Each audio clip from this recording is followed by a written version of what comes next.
Am I on the internet? Can you hear me? Are we here? Are we back? I think we are. Welcome back to the last day of CLPB week, Chaotic Lawful Pro Bono week. As you can hear, my voice is a little bit gone for the fact that this is the 16th stream that I'm introducing this week. Uh and a little tired, but we're keeping going. And it's been honestly an amazing week so far. Like I am so blown away by all the support and everything that's happened, and it's been so great, you guys, and thank you all so much for that support. I have slept enough. It's just that apparently my voice decided to leave me one day before. Maybe you can't hear it that well, but I feel it. And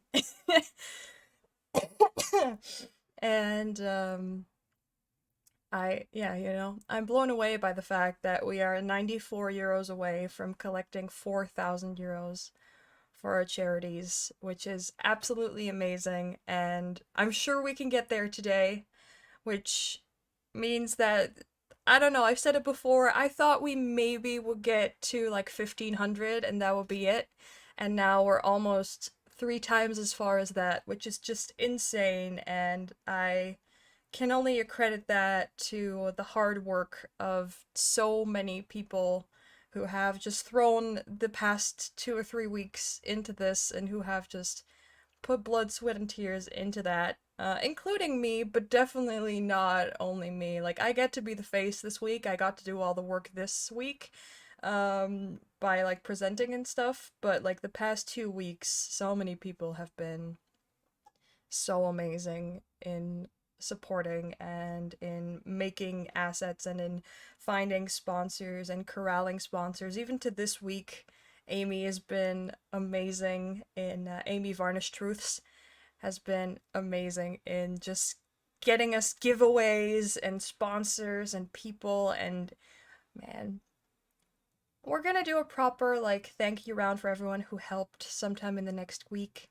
when we're also gonna be announcing the winners of our giveaways, for the donors, for everyone who donated, because then we'll know. You will be able to buy our bundle until sometime in the middle of next week as well, so you can get your TTRPG fix up until then. So, our bundle, if you haven't heard of it before, is over 150 euros of TTRPG content. We've got all my original music that I've released, as well as one thus far unreleased track that I recorded with music from Tabletop Music Bazaar, with their permission, of course. And we've got art, character token art by ClickFlint. We've got the Home Bakery subclass. We've got multiple full RPGs. Just, it's pretty cool, and the reason why I'm saying that is the RPG we're about to play, Wanderlust, which is misspelled in that thing, so I'm gonna correct that soon, but Wanderlust with an A. Not Wanderlust. Wanderlust is actually in that bundle too. So if you like the game, definitely go ahead and check that out. Our bundle costs only 10 euros, which is, so affordable. And holy shit, Will, thank you so much for the donation. That brings us down to 18 euros to go. And thank you for saying you're proud. That's amazing. There will be no chaos this game. Save it for the casino heist. I'm so glad that Starbuck is the one to discover that, because this game will be pretty chill and hopefully a little bit of a break from all the chaos we've had so far. Oh, you were lucky enough to be a playtester? Oh, that's really cool. I'm also very excited to see what we do with it, because I've had a limited introduction. I'm just going in head first to this game, and I'm pretty excited.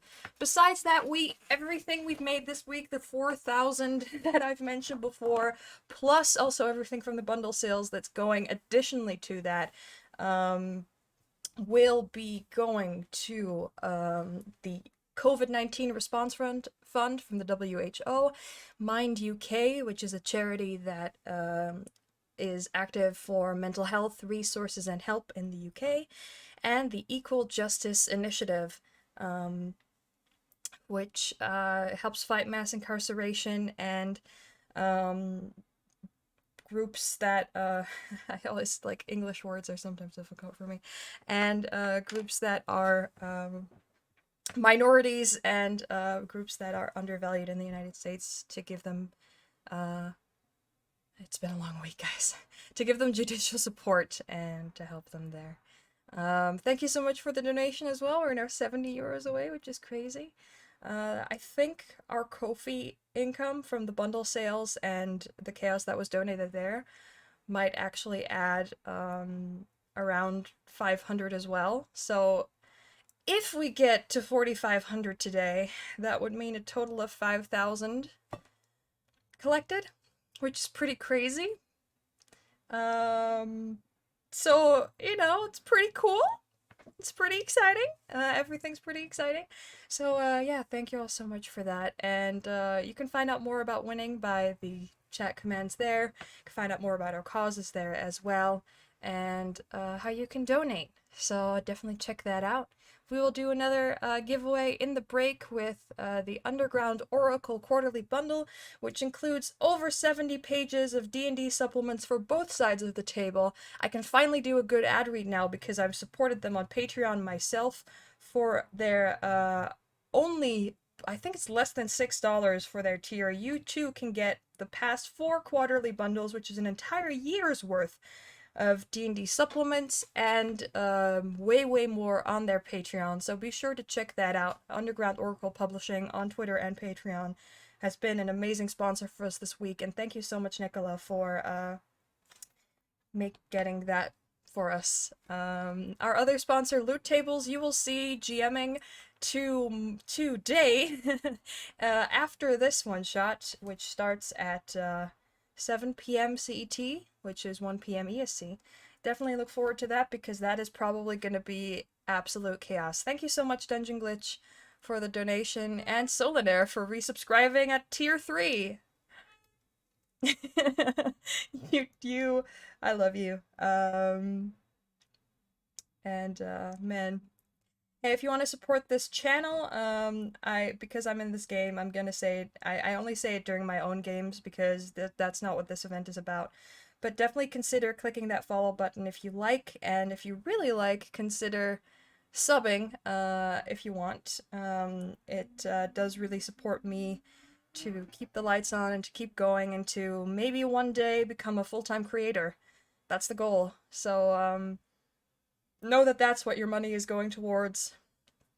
And well, nothing you've donated to charity, of course. None of that is going to me, but if you sub, that's where that goes to. And definitely check into the stream next week where we'll announce all the donor giveaways.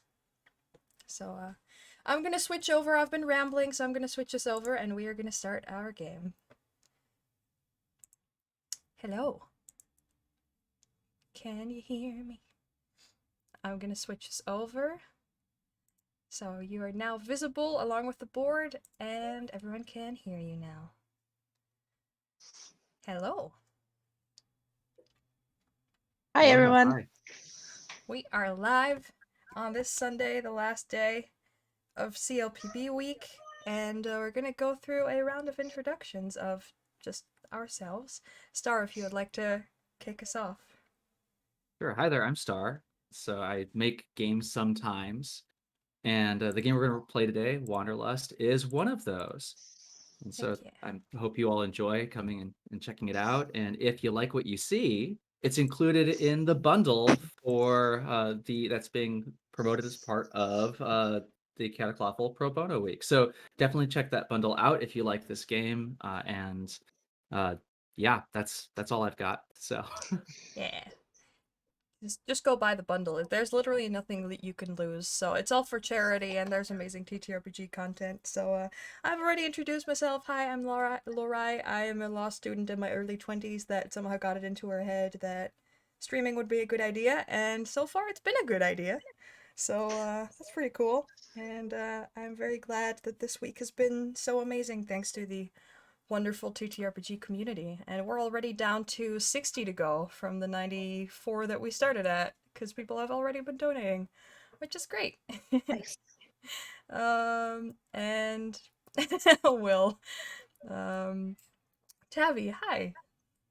Hi, so I'm Tabby, known as Queen of Crit on the Twitterverse interwebs. I'm a reporter from Ontario, also a podcaster on Dragons and Flagons and the New Normal RPG, and sometimes streamer. Yeah. You can check Tabby's channel out at Queen of Crit. She just made affiliate, so you should definitely go check that out and give her your sub if you want to. But Maybe only if also you if you want to. don't want to. Well,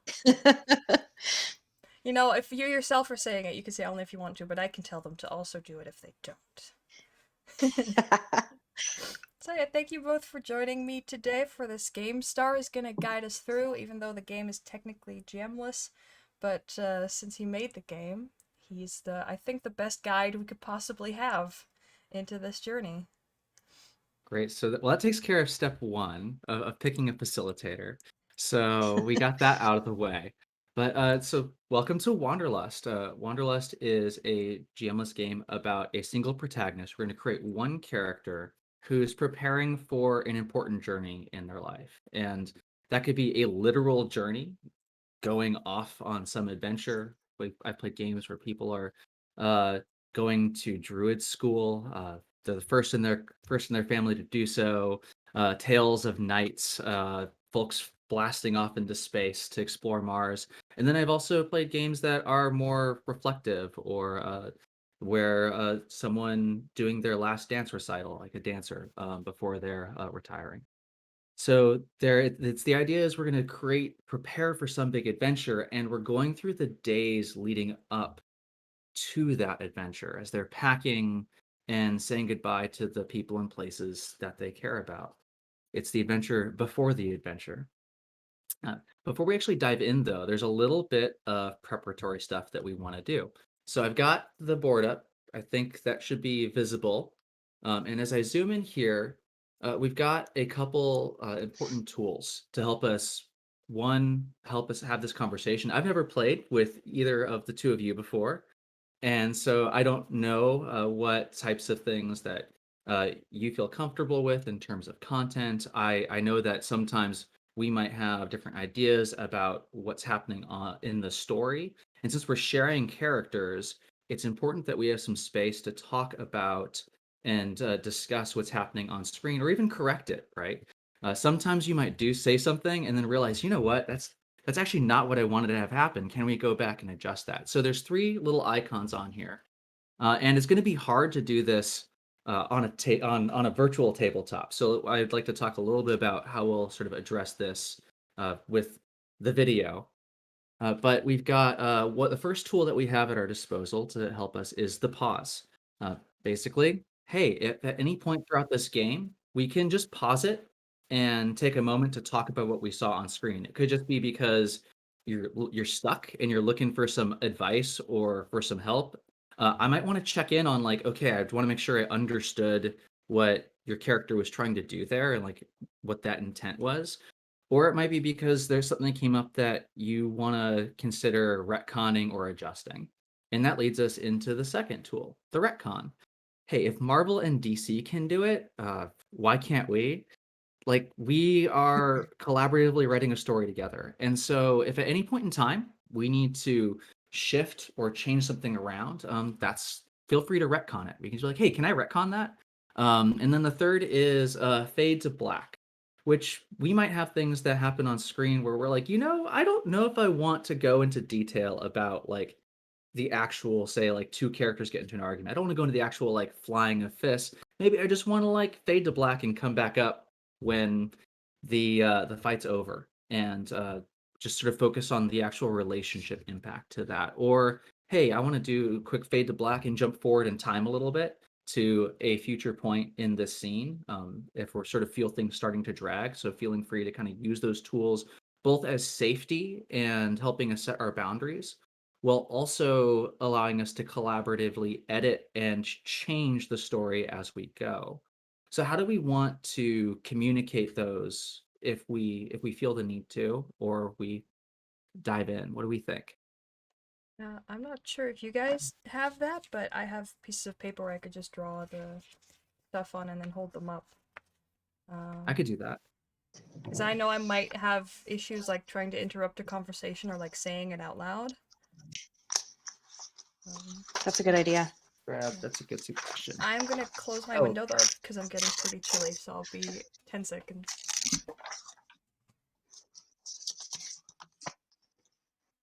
And I'm finally getting some light here, so it's a gray morning in Seattle, so There we go. Yeah. sorry to everybody listening in as I rip paper. Well, I'll explain to the chat. We chose to do this on screen as kind of the only game this week to do that. Every game this week I've encouraged to talk about boundaries and ways to stop them, also often utilizing like the Lines and Veils system from the TTRPG safety toolkit that we have.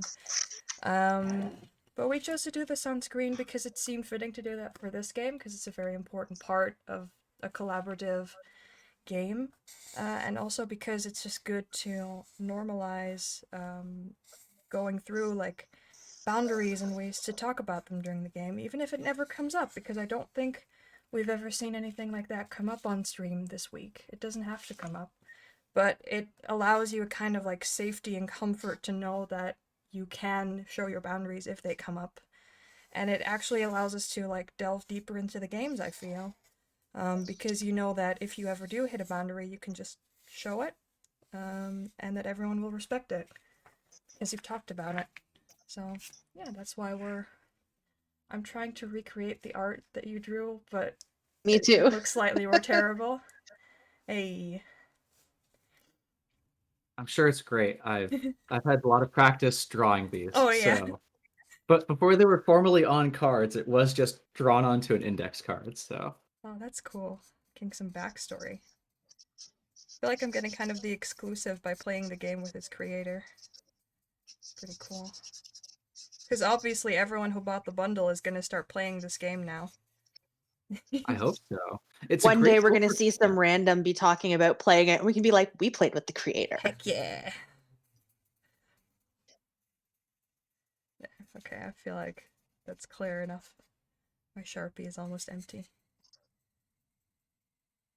There you go. When speaking of boundaries and kind of what we're expecting, this sort of another thing we should talk about a little bit is tone, because we there's a wide range we could go with this, right? I've seen some games that are like bust out funny. Oh yeah, that looks great. Yeah, I'm trying to like ascertain whether I'm flipped or not, so I know if I draw letters, but it's fine. Better than Oh, mine. I didn't check for the flipping. Oh, you're good, you're good. Okay. Yeah. So the tone you were talking about, yeah. Yeah, so because this game could be very serious, it could also be very, very silly. And so, like on a scale from 1 to 10, with 1 being so sad it hurts, and 10 being so funny it hurts, what are each of you feeling like today? Most people tend to sort of sit a little bit above like a 5, right? Like in sort of that 6, 7 on the sort of funnier, more lighthearted scale. But what are each of you feeling up for? 1 being so sad it hurts, 10 being so silly it hurts. Yeah. Yeah. I would be around a 6 or a 7, I think. Okay. Just because I'm in a space where I'm pretty tired after this week, and loss personally makes me a little bit emotional to begin with. Mhm. So I err on the side of caution, where I'm like going for the lighthearted, because saying goodbye is difficult anyway. Mhm.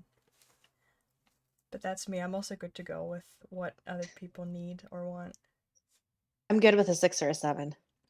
Yeah, I am too. Usually playing with new folks, it's better to go a little bit more on the lighthearted side until I get to know either of you better, right? Yeah. So we'll kind of stick with that then. And I guess the final thing I just like to ask players to do is that to remember that none of this, nothing we've talked about here is set in stone. Nothing we set in the game is set in stone. Like if we kind of start going and we realize we said we want to be a little silly, but we want it to get a little more serious, we can shift and do that. If we realize we're accidentally going there and we're like, oh, we could definitely pull back. Let's just pause the game and discuss it. No one is a conduit for another person's fun, and no individual's fun is more important than another person's comfort. So just can we make sure to promise to care for one another and ourselves? Absolutely. Yes. Cool. So let's get started. Uh, I am going to read the little intro text for the chapter as we create our wanderer because it's fun. I'm about to go on a journey. If I ever come back, I definitely won't be the same. But that's still a few days away. Today I've got packing to do, family to wish goodbye, friends to have less drinks with, and lovers to give promises I probably can't keep. So what we're going to do is we're going to create our wanderer. This is our protagonist and the owner of our sketchbook. So this game actually, this is our character sheet, or what's known as the Wanderer's Journal. And so we're going to come here to the very beginning and figure out who our wanderer is. Uh, where do we think? What type of where do we think we're going? What type of adventure are we going on? Where are we going? Why? How will we get there? What will I take with me? This is part of that sort of we're going to build the world and our character as we go, as we and go through this process. Um, any ideas? Any specific? Hmm. I haven't really Literal thought about adventure, or more metaphorical adventure. Hmm. I think a literal adventure would be good. Okay. It'd be fun. Yeah. Think probably somewhere far away. Physically. Hmm. So like, would it be for like school, for like a job? Are we questing? Um, Maybe we're in a world where not everything is explored yet, and we feel like it's mm, our purpose to find something new. So we have to okay. set out and let the ocean or the road take us where we need to go. So an epic Ooh. quest. It could be, but not everything that's undiscovered is epic. So So we're exploring out into the unknown, so road and the ocean are two very different yes. things. Uh, do we want to do boat? Do we want to do road? Do we want to do, I guess, and that from there that could be like carriage, by foot, by horseback, right? Uh, What do you think, I feel Tabby? like we'd probably encounter more people if we did the road. that's Although true. if we did the boat, we could encounter pirates. So Mhm. which is more appealing? Mm. Pirates or more interactions? Well, I guess the question would be, what is more appealing for us to either be worried or excited about? Because we're never going to see them on screen. We're just going to think about potentially meeting those pirates on the way. I mean, both could be both intimidating and exciting, depending on how True. much of an introvert the person we are making is. That's true. Maybe they have to go to the big city first, and after that, find a boat to sail on. Okay, so it's a Tie mix. both in. Yeah. Cool. Uh, so there may be like some great, like, are we just setting forth out into the sea, or or is there like a place we've heard about or other people have sort of been to before, and there's like a name for it? Mm. Kind of like I the like the idea. yes. Go ahead. No, you started I was first. going to say, I like the idea of a place that doesn't have a name yet, that is just completely unknown at this stage. Okay, Mm-hmm.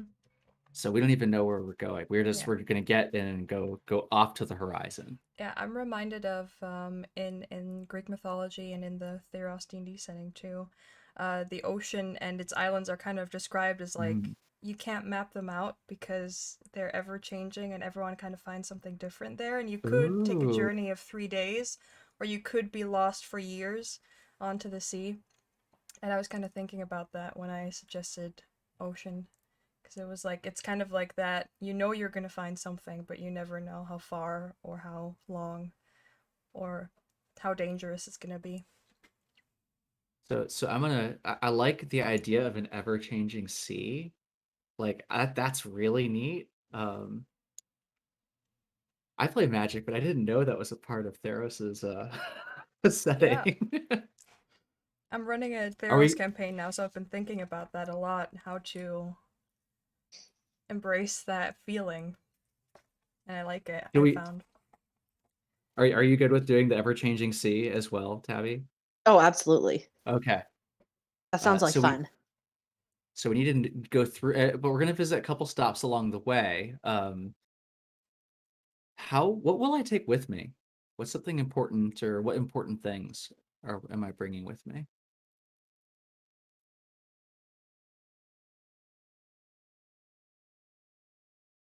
Obviously, a bag of some sort with Mhm. at least pen and paper, because Ooh, otherwise we have no idea where we've been, um, unless we have an eidetic memory, which most of us don't. right. I think we should also bring some type of weapon. I feel like maybe we would be the type of person to wield a bow instead of a sword, which Okay. is no less effective, but keeps you at kind of a distance from the fray.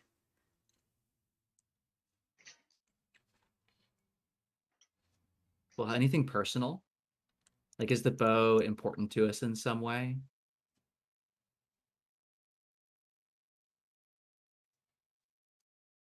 I feel like it might be.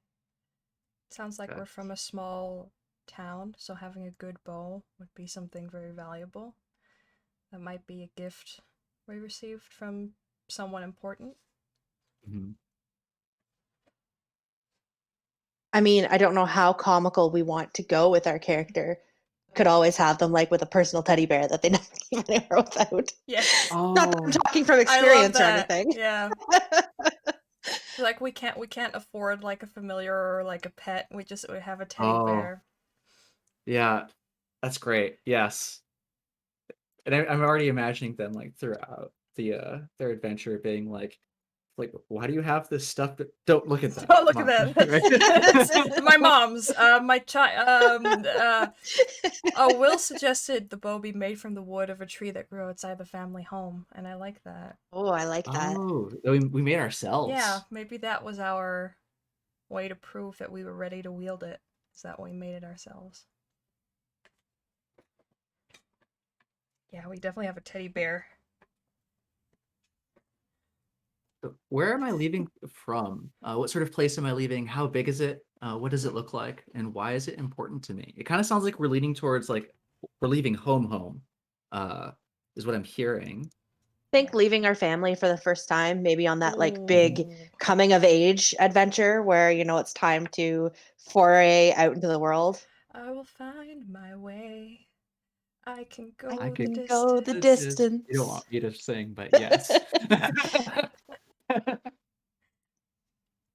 Yeah, I also still have, I have to admit, like in real life, I also still have a bear that I sleep with at night, or like a dog.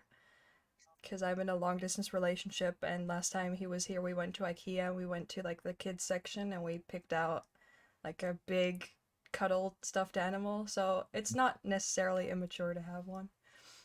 Yeah, No. it can mean a lot of different things.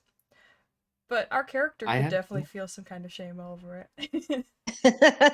I have the two stuffed animals from when I was a baby sitting on the table next to my bed. So, Aw. uh, I also have those, although my son has now laid claim to both of them. oh yeah, that happens. It's Oh. like be nice to that one. He ate off the bear's nose. Oh. Oh.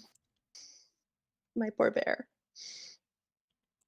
So it sounds like a small town. And like, have Mhm. we ever left before? Like, is this true? This is like a coming of age, and we're leaving home. But have we ever been outside of like our the town before, or is this the very first time? I think maybe outside of the town, but not like big journeys outside, like maybe to Yeah. the next Okay. village or a small city nearby, but nothing like big. Yeah, we've gone with our mother to go to the like yearly market, but we haven't set out on our own or like seen the streets at night or something. We've always sounds like we've always been a pretty good kid Hmm. that's just been listening, and now it's time. Been biding our time to set on our journey, and now it's time. So you mentioned it's a coming of age adventure. Uh, is this something that is part of like the culture that we have, or is this unique to us? Hmm. It's a I like good the question. idea of it being part of the culture. So everyone at a certain point in time goes on. It's how they If they kind don't of leave, yeah. yeah, how they kind of enhance and grow the village without having to expect that no one ever learns outside.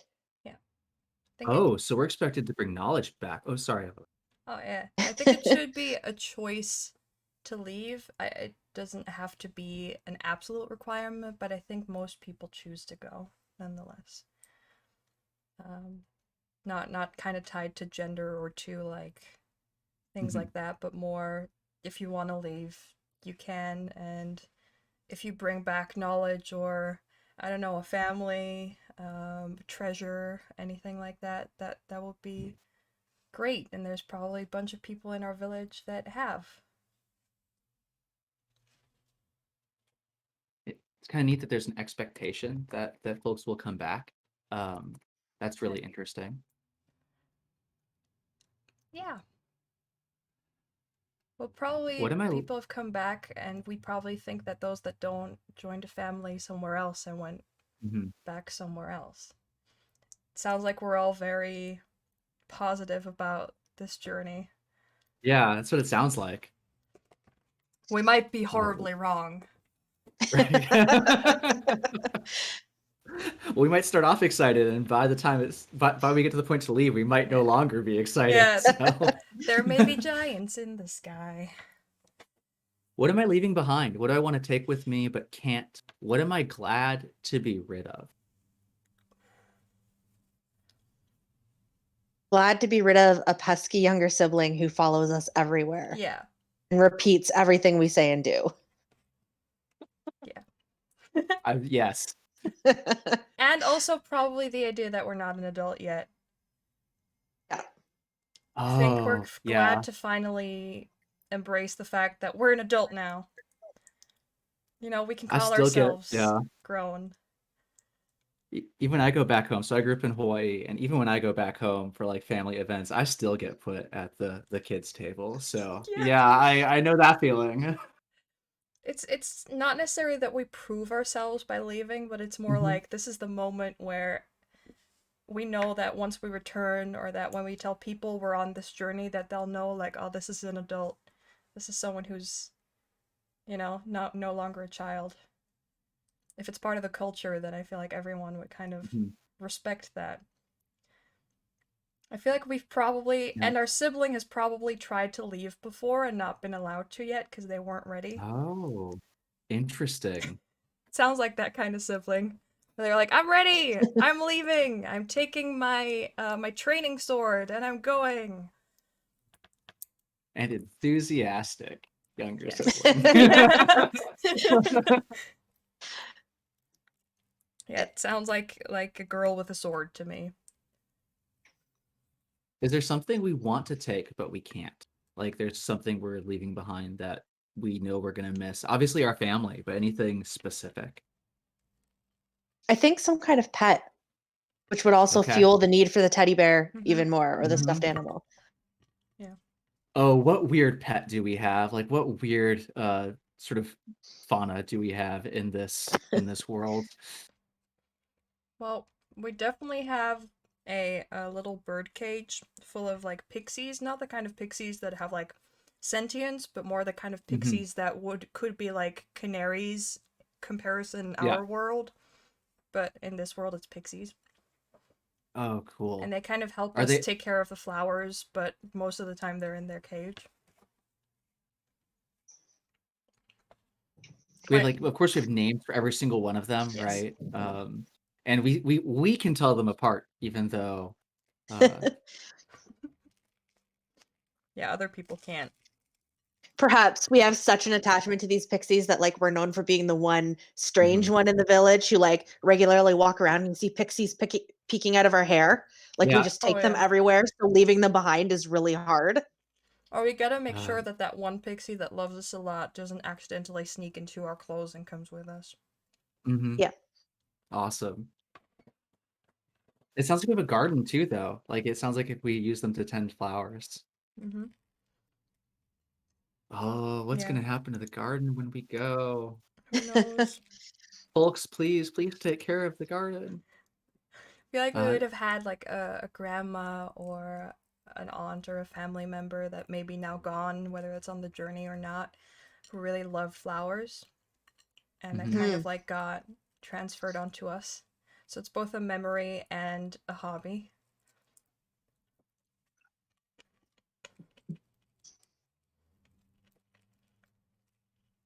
What's my personality like? What do we look like? Good question. So it Feel like sounds like we're. Oh, go, please. an outdoorish person, so definitely a little tan. Probably a bit skinny, but strong arms because we've taken care of the garden and we wield a bow. So we.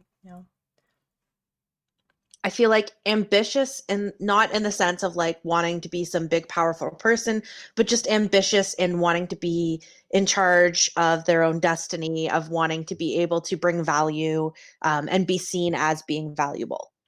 Mm-hmm. Yes, absolutely. Um, so it sounds we're an older sibling. Are we the oldest, or like are we kind of in that middle child realm? And so are like that's I, might be one of the reasons we're like we want to prove ourselves. I feel based off what we've come up with, it's probably middle child Yeah, I was because they saying seem to big be middle exhibiting a child lot of middle vibes. child syndrome right now. Big middle child Okay. vibes. Yeah, older sibling is still gone on their journey though. Probably left a couple years back. They were probably like the type to go on like an epic quest. Maybe they went Mhm. together with some friends and they really like set out. You know, and we're just like, now we want to go alone. We have to. Oh, and they send letters back that like, and they're just so awesome, and we're just like, "Hmm." Mm. Our older sibling is like Vox Machina, and we're like the one that we're just average and there's nothing like out there about Yeah. us, and we want to prove that we can singularly be the Mhm. level of Vox Yeah. Machina. We're probably also Ah, leaving some people behind that maybe don't always understand why we want to go alone. mhm. No, it's probably a choice to go alone or to go together. Maybe a childhood friend who would have expected us to bring them along and is really upset that we just want to Ooh. go alone. Hmm. Yeah. Conflict. Oh. Hmm. Cool. I like that. We And definitely now, also need to bring some kind of instrument to keep, because we're used to noise around us. Sounds like. So some kind of instrument to keep it. We have like little wind chimes that we hang up at our camp every night. Oh, I like that. Which is a terrible idea when you're in like a dangerous environment, but we probably don't realize that. We're yeah. just thinking about wanting the ambience. Yeah. Oh, can you imagine being on a ship? Like I sail, like I've sailed in the past growing up, and like the last thing you want is like wind chimes, like shing, shing, shing. We might get thrown overboard. Oh yeah. People are gonna hate us and our lo-fi They're just vibes. gonna grab us with our wind chimes and just pitch us overboard. Oh, yeah, boats are noisy as is. The last thing you need is like this extra Yeah. thing rattling around. We wake up every morning with our wind chimes in our bag and we keep thinking like who someone just takes them off every night as soon as we fall asleep. And now perhaps the most difficult part of character creation, we have to come up with a name and decide on the pronouns that our protagonist uses. I feel like a he, him, but I'm not too set on that. I like he, him. All right. But what is our name? Yeah, that's one of these. I keep telling myself I need to like have a list of suggestions, and I just never get around to doing it, and I always Well, regret that. yeah, because what would the What about suggestions be? Bob? Bob. No! No! I'm Okay, sorry, I have had to explain on my channel, Bob is the meme name because I started streaming and I think the first time I asked chat to give me a name for something was a cat in Minecraft, which is about only 3 months ago now. And they said Bob, and I was like, okay, you want this cat Of who I've course. been addressing as she, her the whole time to be named Bob? And they were like, yes. And since then, every time we name something, we name it Bob or some form of Bob. So my current Dragon Age character is named Neve, which is the Irish like female version of Richard. Richard can be shortened into Bob. That's how I went to Reddit and I looked for like Bob affiliation names so we could stop naming. There's a Bob emote in Oh, chat as well. It's bad, but I like Bob. we could do Robert. Yes, I was gonna say, in Robert. all seriousness, if we've got severe middle child syndrome, we should also be the one that ended up with like the plain boring name. Mm. Like our older sibling got that really weird out there name, and then they were like, "No, we've got to go normal." And then the younger one got a cool creative name Yeah, because the parents were like, "No, normal's too boring." yeah. Right. That's true, actually. I'm the oldest sibling, and my youngest brother and I both have really complicated names. And the middle sibling has like the same like French vibes, but his name is just 4 letters with no alternate spellings. And ours are just like all over the place. So I can relate to this.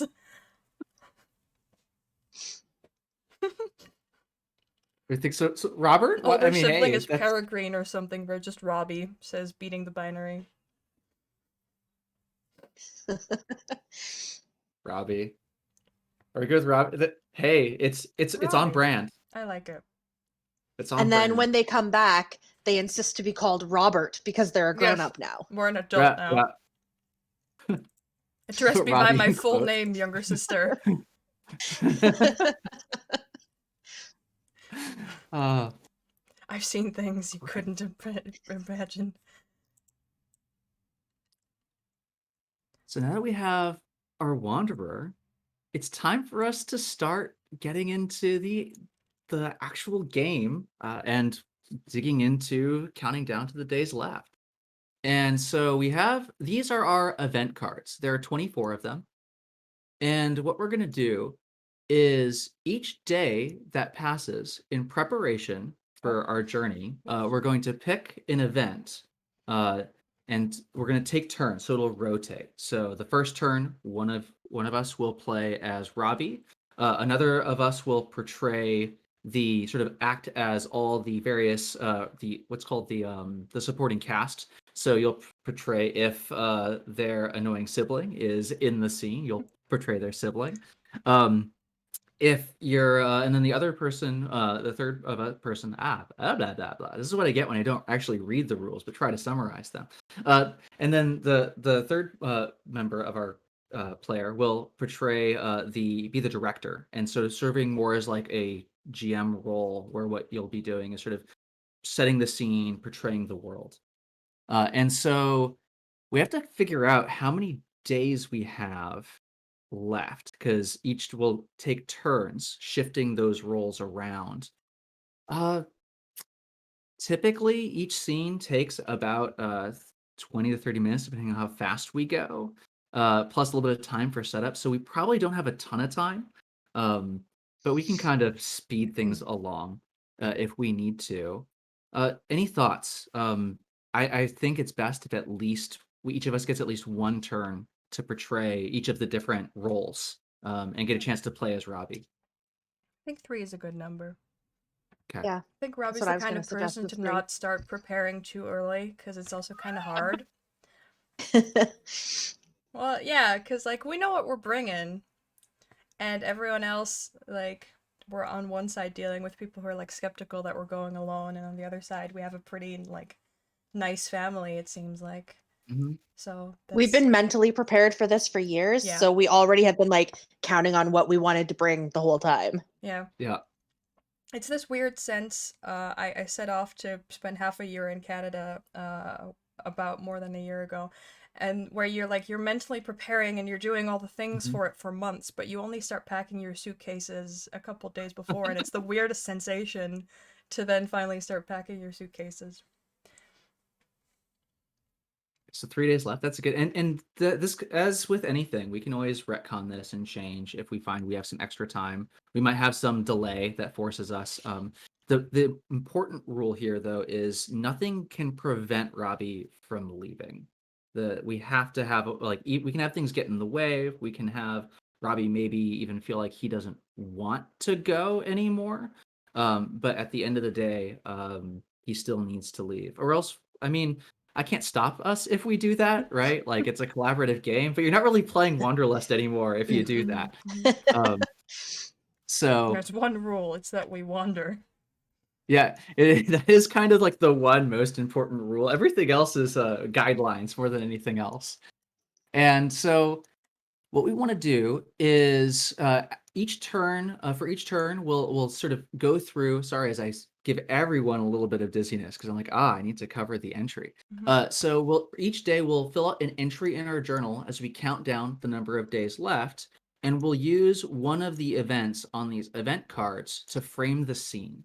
And if I just pull one of these off, you can see that each event has a title to it, and it represents, and you could have many things that actually happened that day, but this is sort of like the major event that occurred. And this is where all of the folks in the chat and watching get to find out about the gimmick for this game, which is there's a drawing component. So not only are we going to use this to frame a scene, we're then going to sort of do a brief sketch, and you get to all watch us stumble around with drawing virtually and digitally.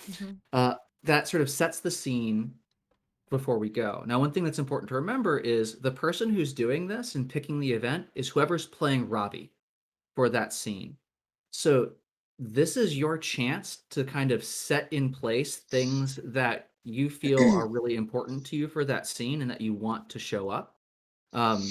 And so you get the final say. We'll kind of talk about the prompts and collaborate on them, but at the end of the day, it's your scene to be Robbie, so you get the final say on what each of the answers to those prompts are. All right. So with that in mind, oh, and I should, geez, I'm skipping over rules now. This is what happens when I didn't read the rules of themselves. We'll have what on your turn you get to uncover 3 cards and pick one of them. So to sort of limit the choices a little bit. Who would like to portray Robbie first?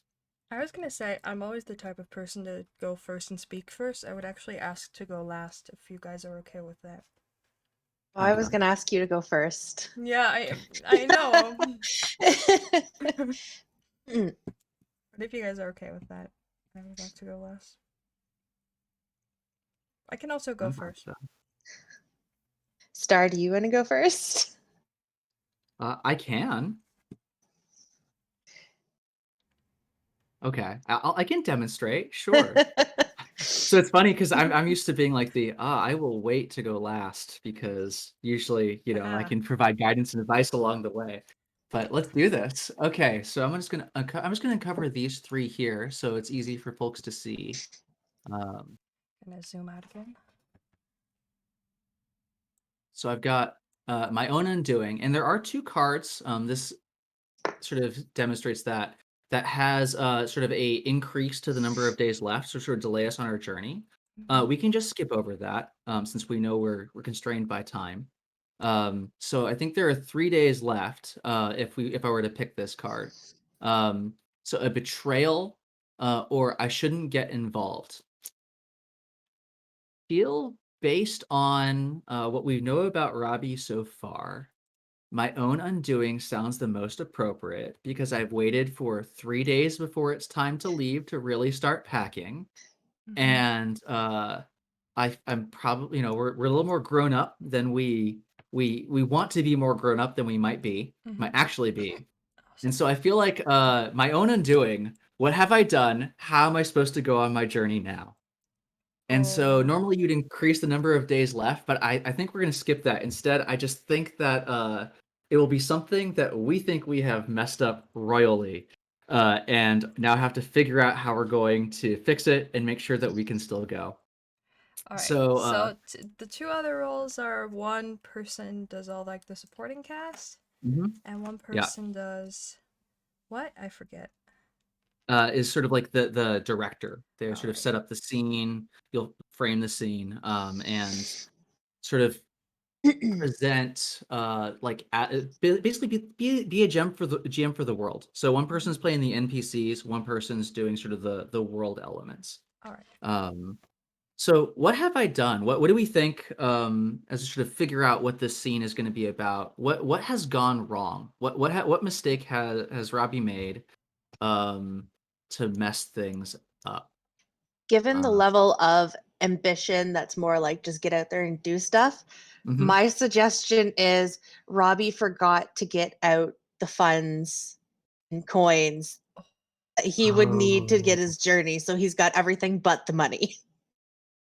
And he has the money, but he hasn't physically taken out the money from Oh, wherever it is that it's stored. yeah. So he now has no money to go on his trip. Scrambling to fix it. Yeah. Do you want to be the director for this Okay. scene with that idea, Tabby? Sure. I was just whatever you're Okay. most comfortable with. Yeah, I can be the Okay. director. So the second prompt we have to figure out is who have I harmed? I like that idea. Like I have to figure out how the heck I'm going to get the money now. Uh-huh. Who have we harmed in the process of doing this? Have we? Is there anyone we've sort of maybe um sort of created a more difficult situation for them? Are we scrambling to like be like parents, please take me now type thing? What are we? I That's the think we're first thing. causing major disruption to our parents Yeah. Not Okay. because now only they've got to scramble. Yeah, not only did they put in the money for us there in storage, that's the money they were going to give us is all there as well. But we were also supposed to like I feel like it might be an idea that the part of the money you get, like some of it you get to choose how much, but some of it you would give to like your younger siblings or like to back to your Hmm. family to kind of like symbolically leave them with something of your own. I think maybe that started with like homemade gifts and like sort of offerings, but it kind of has developed into like taking part of the sum that your parents saved for you and giving it back to them. Hmm. My brain is just throwing things out there, so interrupt me Yeah. if you don't like it. I No, by like all means, that. that's how we do this. Yeah, no, so okay, so we have to like so there's like stuff that we normally have to do or be obligated to do that culturally that we're not going to do as well, so that people are Yeah, probably okay. we're breaking with Uh tradition now if we don't yeah, manage to get that money. only one person can help me now. Who and what will their help cost me? I like the idea of introducing a non-family member for this, like Yes. someone who we have to go and um get that support from. It could Um be our first lesson of the real world and everyone not being good by having like that sketchy ooh, backwoods hermit person who like has a very high price, like a Rumpelstiltskin. Oh, ooh, yeah. the Rumpelstiltskin of the town. Okay. Yeah, it could be like Yeah. maybe this is like a Sunday type day where like we can't just go and journey to the bank and fix it. Um we need someone to like give us a favor. Yeah, there's going to be some sort of favor or expectation, and we can figure that out. What So if I think Rumpelstiltskin's son is the bank manager? Oh, Rumpelstiltskin is oh, very okay. sketch. right. So we Yeah. can get into the bank, but we now owe Rumpelstiltskin a creepy favor or You're really a making me high play the priced favor. characters, huh, Tammy? Yeah. It's- So then I need to set the scene by sketching my plans unraveling before me. Okay. So I took a few notes. So I just come over here. So today's event is my own undoing. And we've got a couple notes here. We said that we forgot to withdraw our funds. Oof. Oh, and there's probably let me because if it's Sunday, but like, what if there's like a larger holiday happening? And so like Oh. it's closed for a Oh. couple days. Oh. So And like that's cool because we get to go on like a holiday at the end of a holiday, but also damn it, we forgot that it's like forgetting that the stores will be closed over Easter weekend, which yeah. something which has never happened to me before. And you only have one item that you really, really need and can only Yeah. get at a grocery It's store. like you were like, I'll Oh. go get breakfast tomorrow. I'm fine today. And then tomorrow is like Christmas Day, and you're like, shoot. I guess I'll eat ready noodles for breakfast today because, damn it. So the bank is closed That's happened for to me way too several many days. times. Because I live in a place where stores are open 7 days a week, also on holidays until late in the evening. But then when you go into more traditional parts of the country, stores are just closed every Sunday. And then every Sunday I forget that that's the case. Oh. What is the name of our sketchy is it just it can't be Rumpelstiltskin because in the No. that knowing the name is the problem, right? Like Yeah. we can't know the actual name. Um Uh,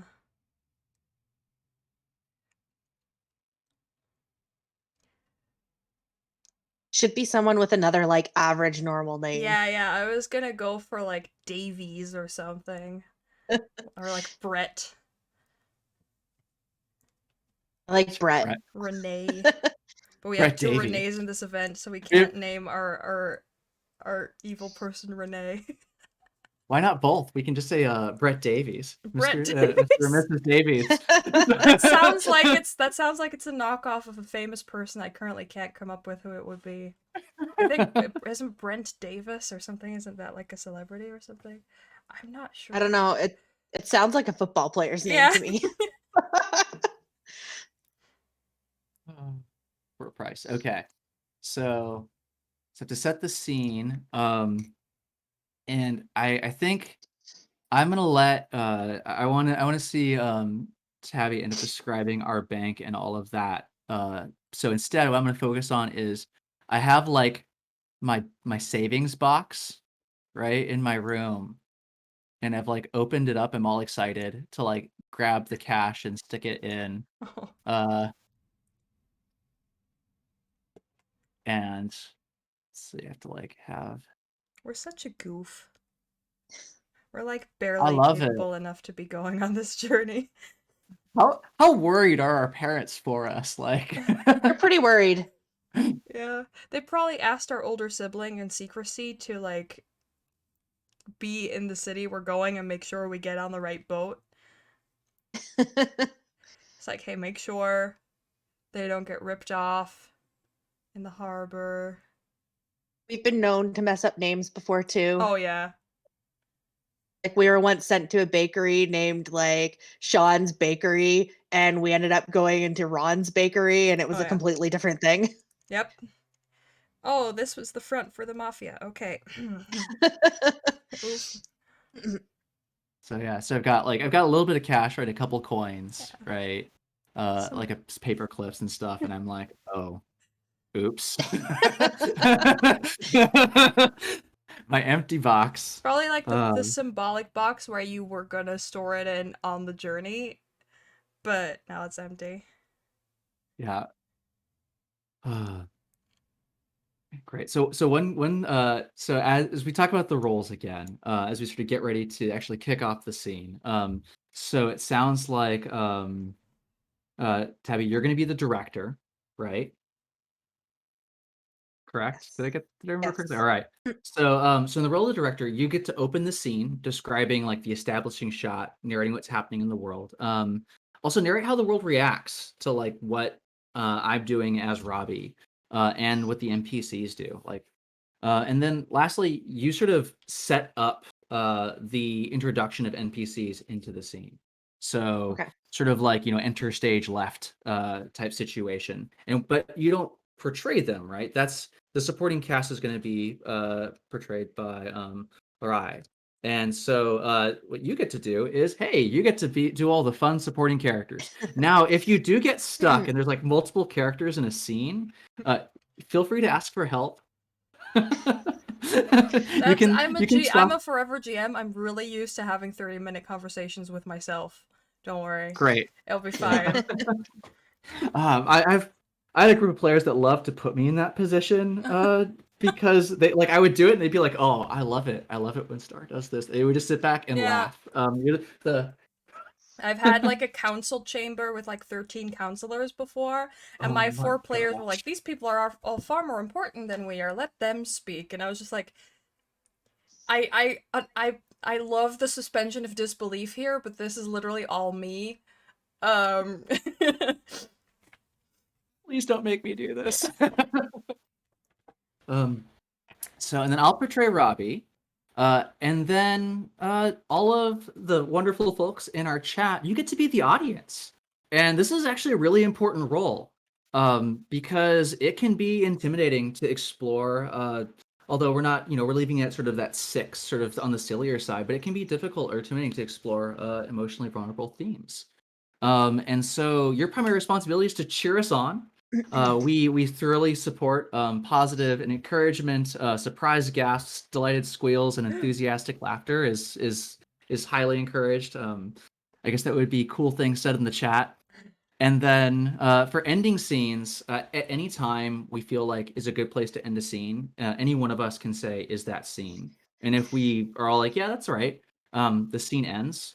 So obviously, if you see like a good snappy one-liner or like a satisfying dramatic moment, that's a good place to suggest that. yeah. So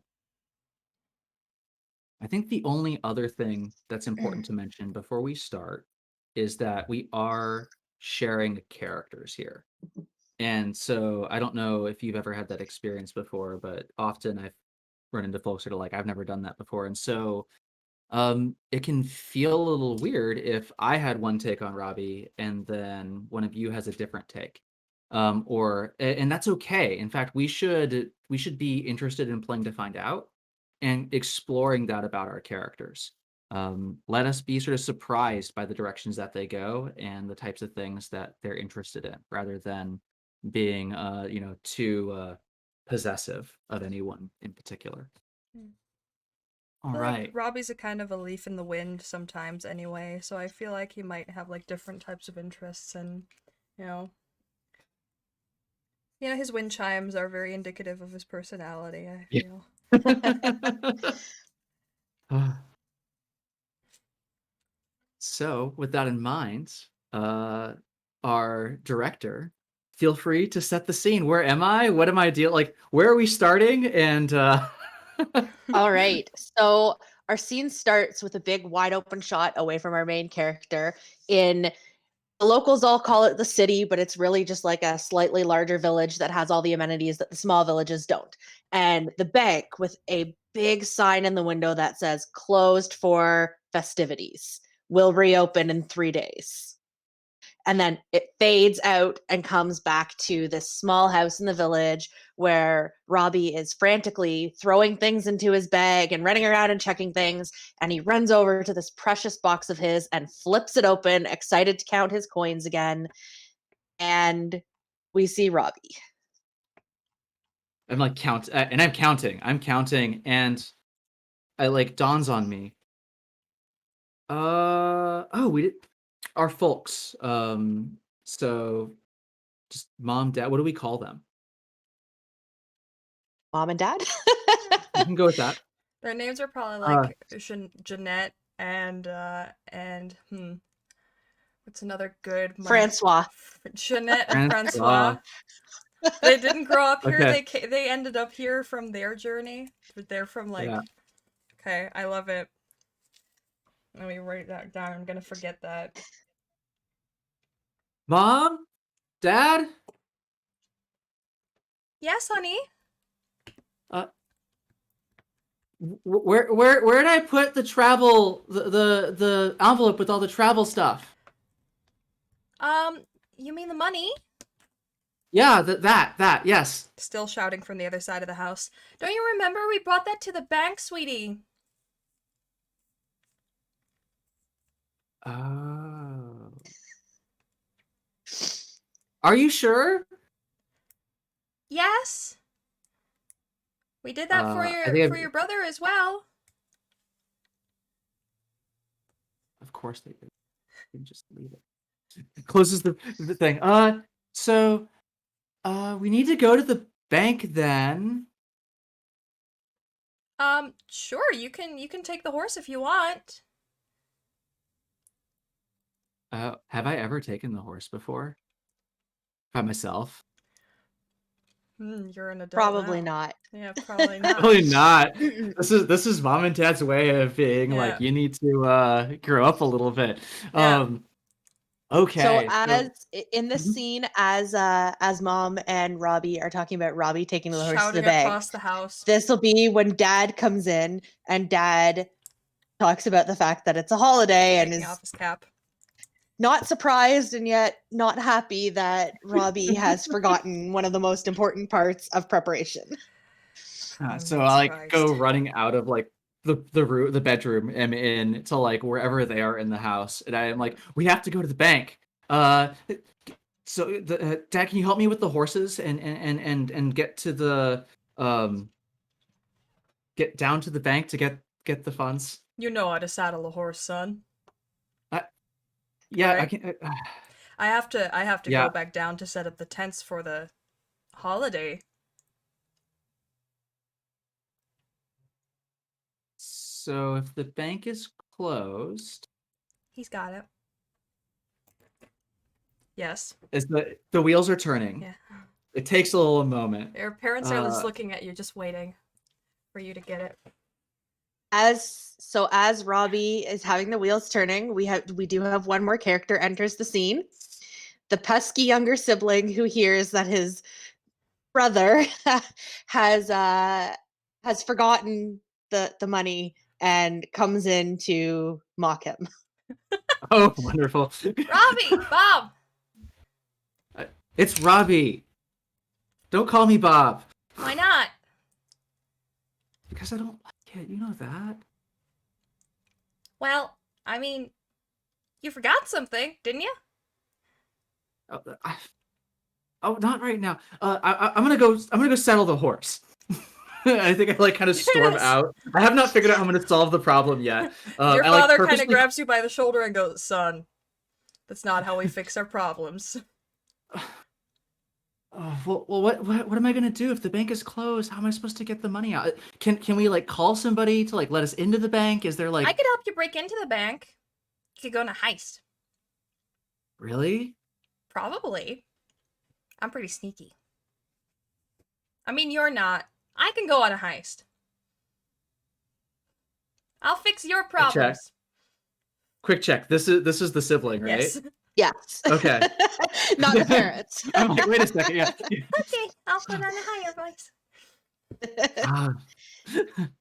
I think like for a second, like Robbie like stops and like then it's like no. Obviously, my younger sibling is not a source of reason in this house. Yeah, your And, parents like, are just looking at it like, haha, very funny. Yeah. Dad, what can I do? Mom, is there somebody we can call? Like, can you go on the heist instead? Oh, honey, I have to cook dinner. I don't have time for that today. I'm sorry. And your father has to go and help with the tents. We can't go on a heist just today. Maybe you could, go They're and so see if you can supportive. find the bank manager.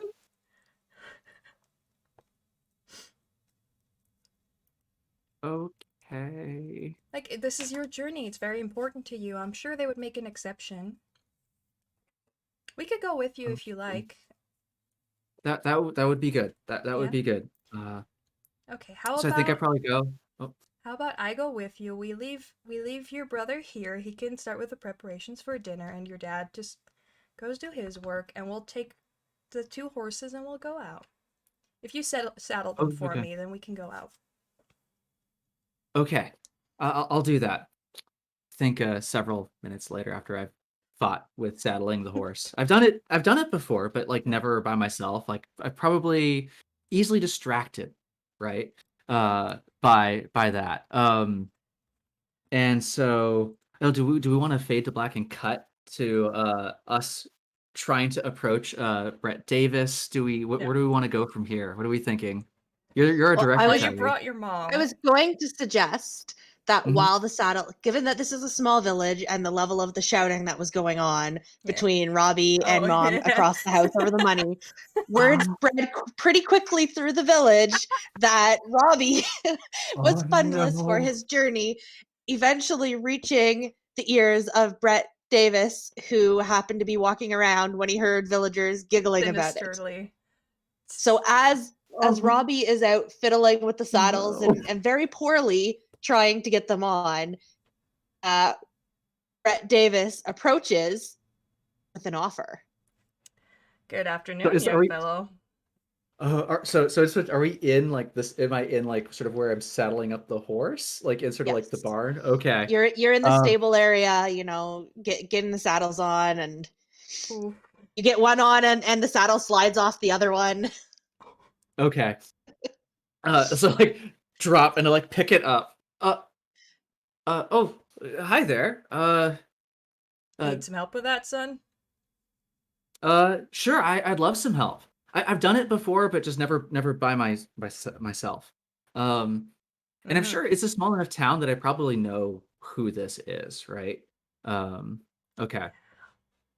Do we just what do we use? Do we just say like Mr. Davis or what do Yes. we? Okay. He's the Thank you. creepy hermit, so everybody calls him Mr. Davis. They're too Okay. nervous to be on a first name basis with him. Yeah. Okay. Apparently, he's just Thank made you. a habit of walking onto people's private property and saying hello.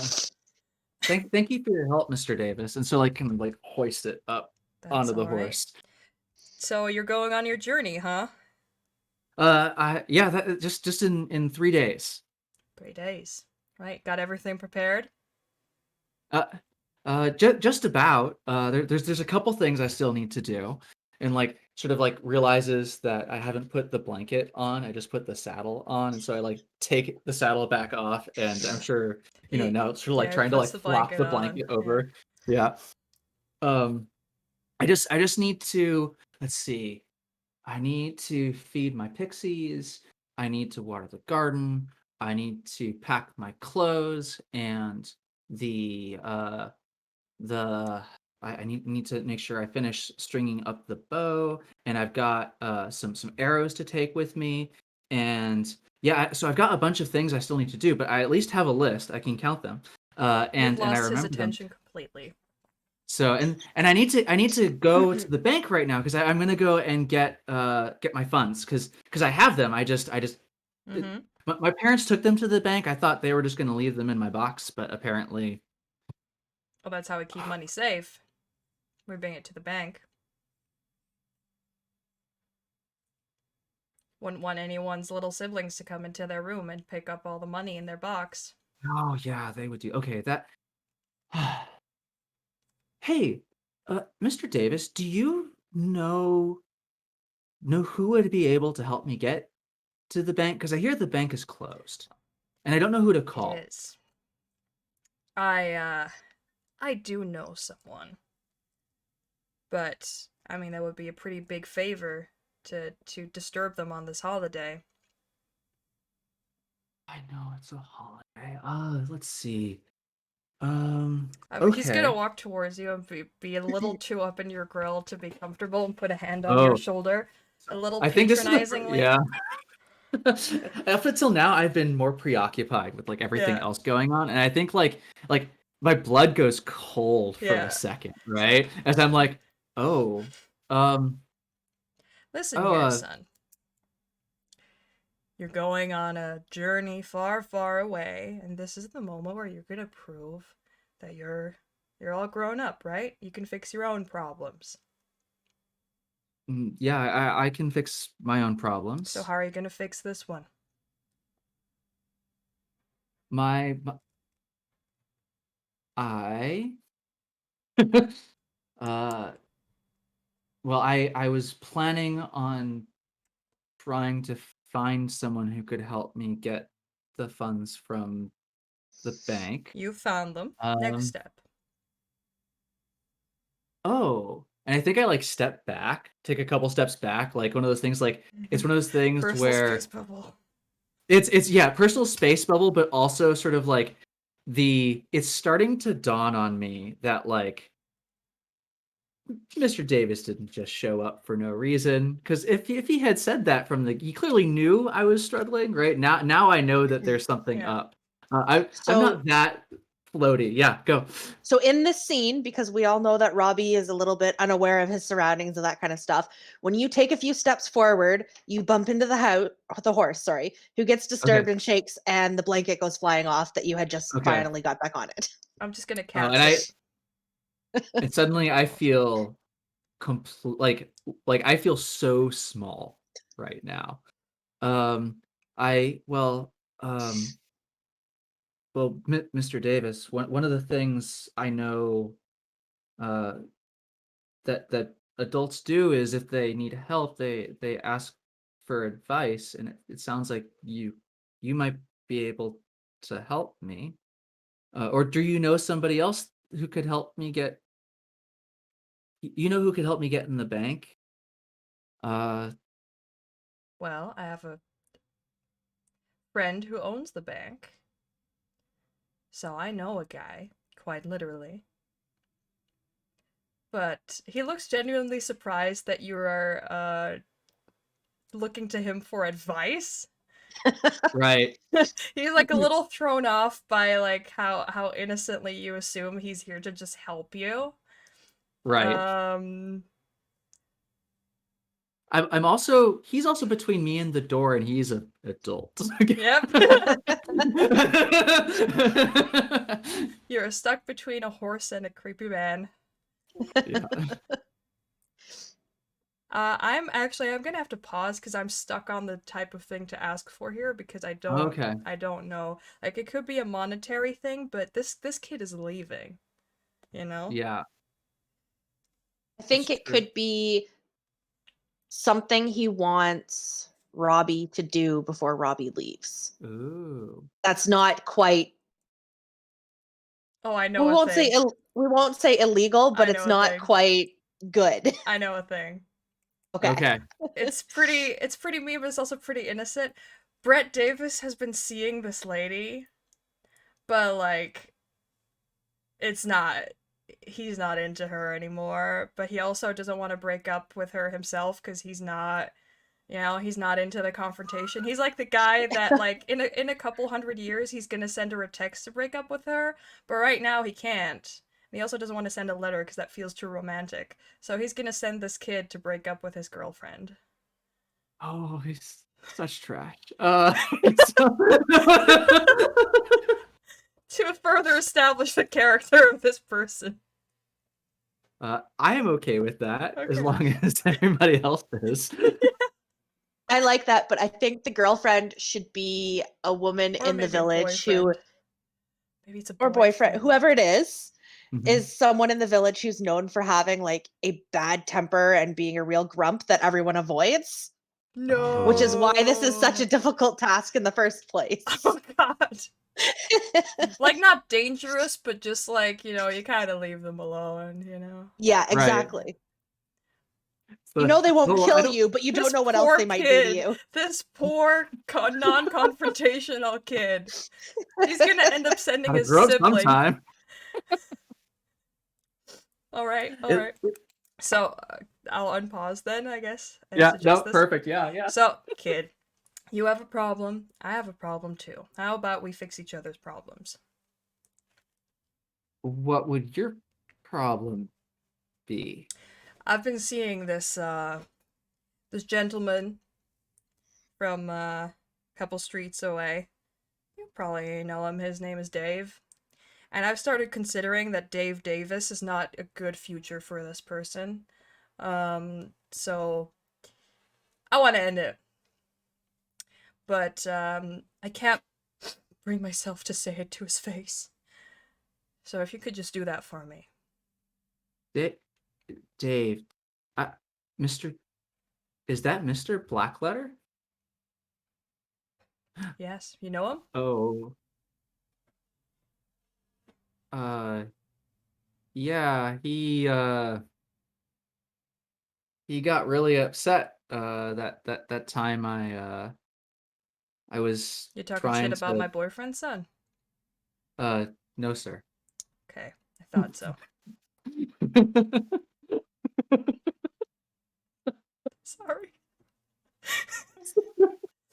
Hey, save me from having to come up with something. So, uh, so if I Chad is what getting do you so want me? upset about me calling him as my boyfriend.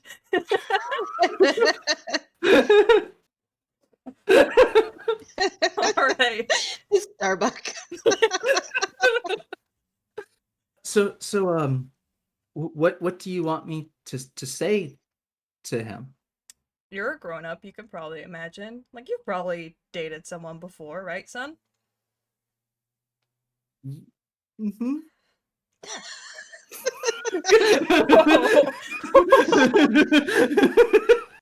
For the audience at this scene in the movie, you hear the narrator pipe up over the scene. No, Robbie had not. Yeah. Sweet summer And, child. and, Well, and if I do, if I do that, you'll help me get my funds, and yes. so okay. I'll trust you. I'll go see my friend right now and we'll get that all sorted out for you. Okay. So It's easy enough and it would I'm save me a lot of heartbreak. So, what do you say? I'll do it. All right, he holds out his hand. It's a little clammy. Guess I kind of like tentatively reach out, right? It's like one of those uncomfortable handshakes where it's like firm, but it's just not sliding in enough, so he's like shaking your this part of your hand. So it's like that really awkward handshake that only creepy people give you. Oh. And at this point, I'm going to say we fade to black.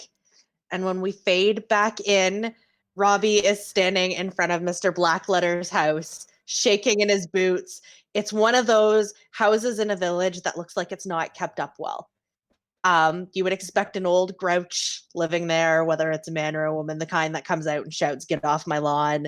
The door is kind of half like not hanging off its hinges, but it's kind of broken enough that you can see a little crack of the light Mhm. in between. The windows all boarded up, and you can see a planter box out front where the plants look like they've been dead for several years now. Um, Robbie loves and there's kind of a weird stench coming from the area. You can't quite tell if it's some strange cooking or if something died, but everything about this whole house is just screaming intimidation. Adults solve their own problems. Yeah. And like I'm like right in front of like walking up to the door, and I like sort of go to like knock and pause. I've been yelled at so many times. Yeah. And sometimes it wasn't even me. Sometimes it was my younger brother, and I got blamed for it. But Yeah. and I knock on the door. Okay. No response initially. Harder and louder. All right. 1 second. Just wait. See this like disheveled person as if it's like afternoon, but it looks like you woke them up because they're wearing like this bathrobe and their hair is all like disheveled. Mhm. And they're looking at you like they really don't like the fact that you're here and it's day right now. Mhm. The light is just a little bit too bright. Uh, What? what time of day is this, by the way? Is it like afternoon? Or is this like Yeah, I'd say we're like early afternoon, like getting ready to move into the afternoon festivities. So you're cutting it Yeah. very close. Okay. Well, uh, Mr. Blackletter, I'm, Robbie from down the street. All right, you're that Uh, kid. Yeah. uh, yeah, I'm sorry about, I'm sorry about that. I didn't mean to, your mailbox. Uh, No, it's all I, good. I'm sorry I yelled at you that much, man. I was had a day.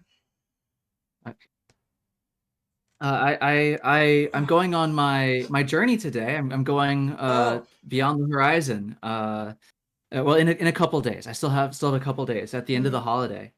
Um, but I ran into a problem, and so I got some help, and I have a message for you from Mr. Davis. Oh? What's Uh, he saying? he says he wants to break up with you. I'm sorry. I'm sorry. He just told me. Yeah. He What? What did you say? So he said he wants to break up with you and asked me to let you know. When did he say that? Are you lying to me? He kind of like No, grabs you no, by the no, no, no, I'm not collar. lying. I'm not lying. Are I you would playing not. a prank? No pranks this time. Not like last time. I promise.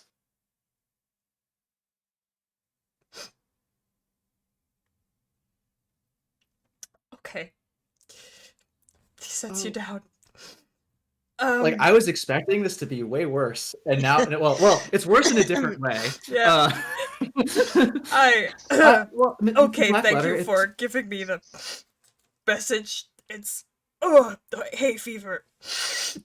I no, really thought he was gonna be the one. It's fine. You know, you could thanks, kid. I'm really sorry. I thought you were gonna yell at me. I look away from the house. Like, it's like I don't know how to extricate myself from this situation, right? Adults don't cry in front of me. Do you want can I make you a cup of tea? Oh, no, you're preparing for your journey. I wouldn't want to impose. I get it. Dave Davis would have been a terrible name anyway. But we talked about it. We were at that stage. Oh. Bratty. I'm really sorry. It's okay, Mr. kid. Blackletter. You go on your journey. And you go and find yourself a wonderful lady, lad, person. And you be happy, okay? Okay. Yeah. I feel like this is a good place to call it scene as we awkwardly stand there until Mr. Blackletter decides to go back into the house. Like Robbie's not leaving until as that scene fades out though and the door closes, you hear that hysterical wailing and the nose blowing coming from inside the house as the camera pans back further and further and you just hear the wails. Yeah. And Robbie's still just standing there staring at the door awkwardly. And it dawns on Robbie, wait a second. Adults are supposed to solve their own problems. Life lesson achieved. I love it.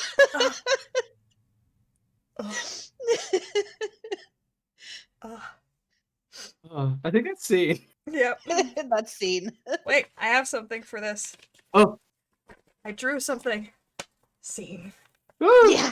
Awesome. All right. Cool. So now we normally rotate, and let me just double check, because usually it's written down, and I am silly and forgetting stuff. Oh God, what did Will clip? Sorry? What did Will clip? He just clipped something. Chat check. Oh boy. Will, oh, it's what probably did you fake do? sobbing. Oh Jesus. So that was our first scene, and we're at 8:35, so we're at about the halfway point. Is this a good time for a break? I wouldn't want to. Or do we want to keep going a little bit longer? I think it's a good part for a break here. Yeah. I agree. So, we are going to go into a break, but do not despair, because there is a giveaway for you during this break that I'm going to put in now. The code word to win the giveaway, don't put it in yet. I'm not going to tell you yet because it won't work yet. Give me 1 second. Is going to be Bob. B-O-B. Put Bob into chat to win the Underground Oracle Publishing Bundle. It's a bit late in the week to do this for the first time, but we did it finally. It's not the guy's name, it's Bob. So type Bob into chat, and you can also spam the Bob emote if you like, to win the D&D Underground Oracle Supplement Bundle, along with the Purple Ether Gaming Bundle, which has a system agnostic chase rules supplement that you can use for all your RPGs if you like, and also the new RPG by Purple Ether that they just released. And as always, if you don't win, we have more giveaways coming up during our other games. My voice is still hoarse from poor Dave. So I'm gonna set you up with some of our with some information about our charities, and we'll see you guys after the break.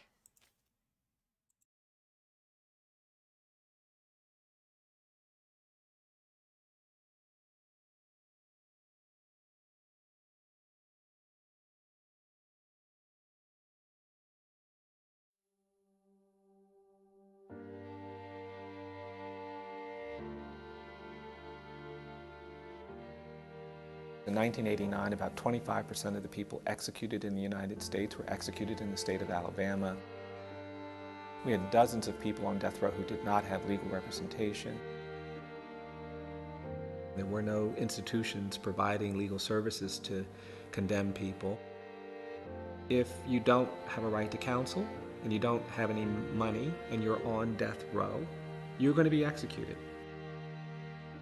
It's stunning that a country that's so dedicated to incarceration as a solution for its problems knows so little about who we lock up, why, and for how long. The people on death row had no help, had no assistance. If we didn't work on the cases, no one was going to work on the cases.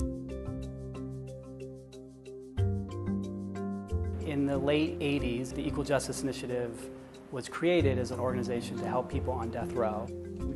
Over time, being exposed to a lot of other injustices in the criminal justice system led us to branch out and try to create programs and initiatives to confront the other problems outside of the death penalty context. Imposing a sentence of life imprisonment without parole isn't a life sentence, it's a death sentence. It's a death in prison sentence. We've done a lot of work for people who've been sentenced to die in prison, people whose convictions and sentences have not been reliably imposed. February 2nd of 2005, I gave birth at home to a stillborn son, Timothy, and then I was convicted of capital murder. And for the next 10 years, all of my 40s, I spent in the Tutwiler Women's Prison. The Equal Justice Initiative believed me when no one else would. They represented me during my appeal process.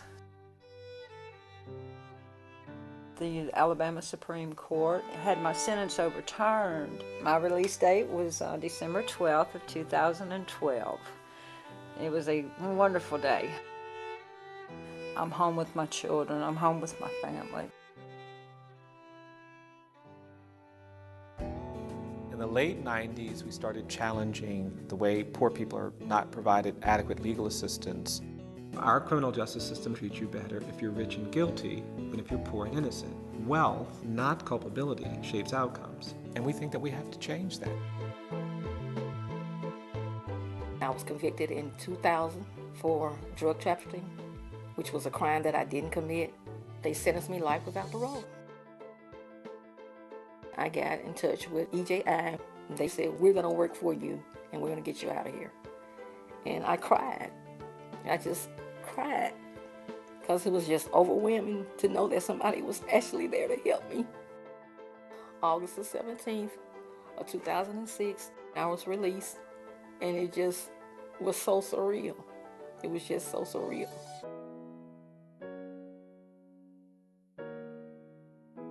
The young girl who was 14 years old wrote to us and said, I've been sentenced to life without parole. Can you help me? And that was the beginning of our project challenging life without parole as an unconstitutional sentence for children. The United States is the only country in the world that condemns children to die in prison, some as young as 13 years of age. We've seen real progress. 8 years ago, we were executing children in the United States. And in 2005, the U.S. Supreme Court banned the execution of children. In 2010, we were able to persuade the court to ban life imprisonment without parole for children convicted of non-homicides. And now the court has banned these mandatory death in prison sentences for all children. We started a project on race and poverty, where we're looking at the legacy of racial inequality and injustice in America. We partner with schools, other advocacy groups and organizations who are all interested in education around these issues of race and poverty. We try to organize people to act on the injustice, speak out on these issues, and raise awareness. It's too easy to say that something is complicated, it's difficult, it's been that way forever, and tolerate it. We can create a more just society, but it doesn't happen by itself. It is not inevitable. For me to be sitting here, it's a miracle. I get up every day, and whatever I look at, I'm not looking at it through a chain link fence. And you can't explain that to someone.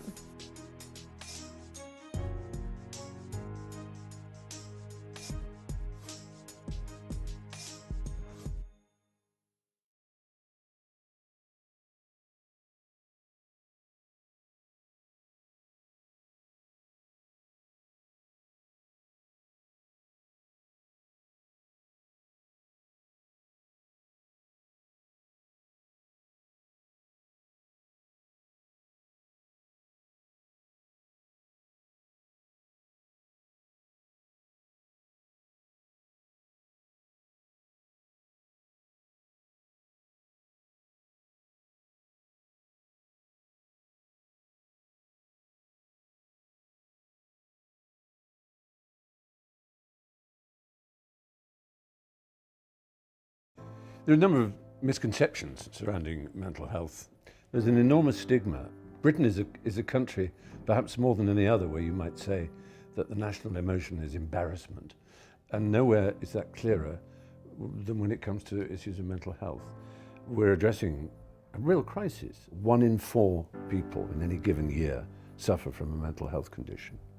The greatest cause of death amongst men under the age of 35 is suicide. My first overdose was in 2003, December. I felt I had no future. I couldn't hold down work. I genuinely believed that the people around me, for all the hurt I was causing them, would be better off if I wasn't there. Bipolar changed my personality by making me the person that I didn't ever want to be. I was very, very low.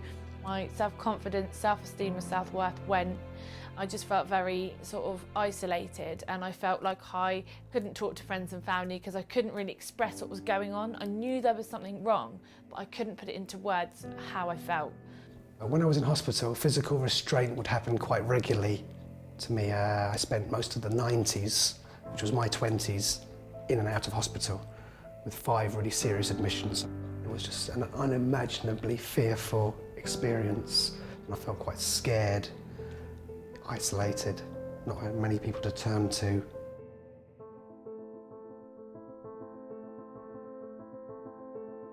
Someone mentioned mine to me. I went down one evening, and I was fortunate that one of the staff there was able to spend some time with me.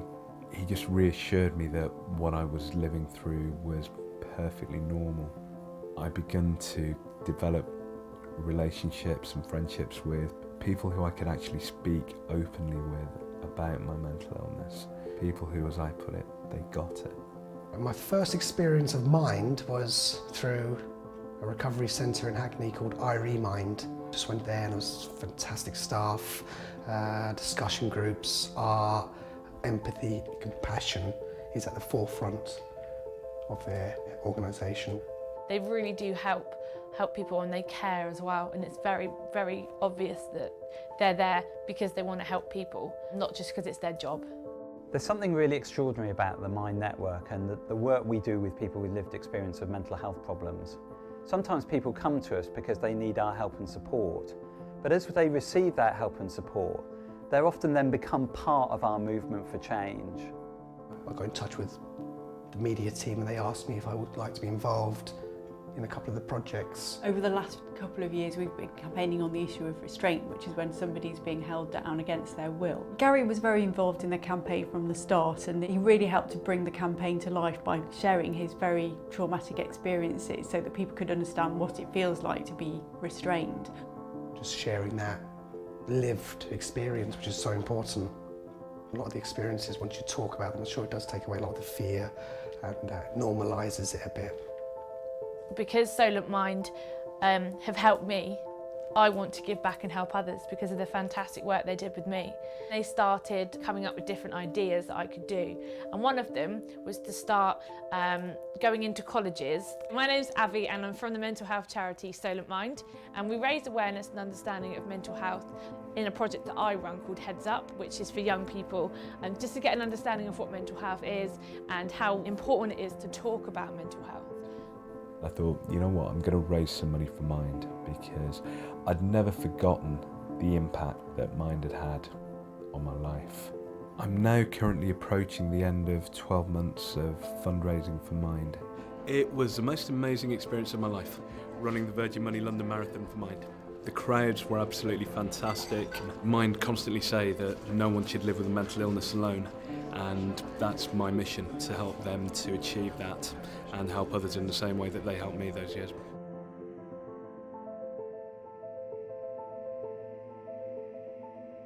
We are Mind, and we are working together to make a huge difference for now and the future.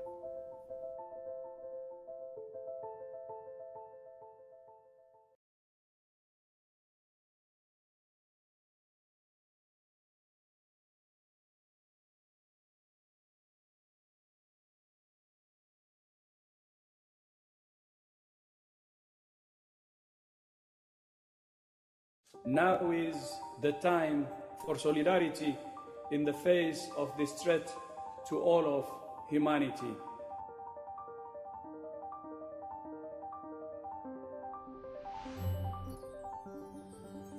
I implore leaders to stand together and heed this appeal.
WHO supports countries respond to COVID-19. Sending supplies and protective personal equipment to over 150 countries. Helping establish treatment centres and strengthening laboratory, treatment and biomedical capacity. Providing diagnostics and biomedical equipment. Issuing over 100 technical guidance documents to provide real-time information and best practices. WHO coordinates COVID-19 response, working with world leaders to keep everyone safe. deploying emergency medical teams to help design fit-for-purpose strategies, building the partners platform and identifying gaps to ensure an appropriate COVID-19 response, working with multiple agencies, NGOs, member states and the private sector. WHO accelerates COVID-19 research and development. Convening the ACT Accelerator for coordinated research for treatment and vaccines.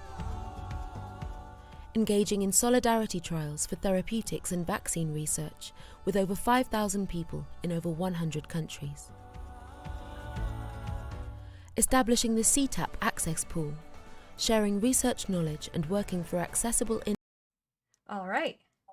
We are back, everyone. Hello. This is your 10-second warning to type the word Bob, B-O-B, into the chat to enter into our giveaway. We currently have 7 people who have entered, so your chances are pretty big.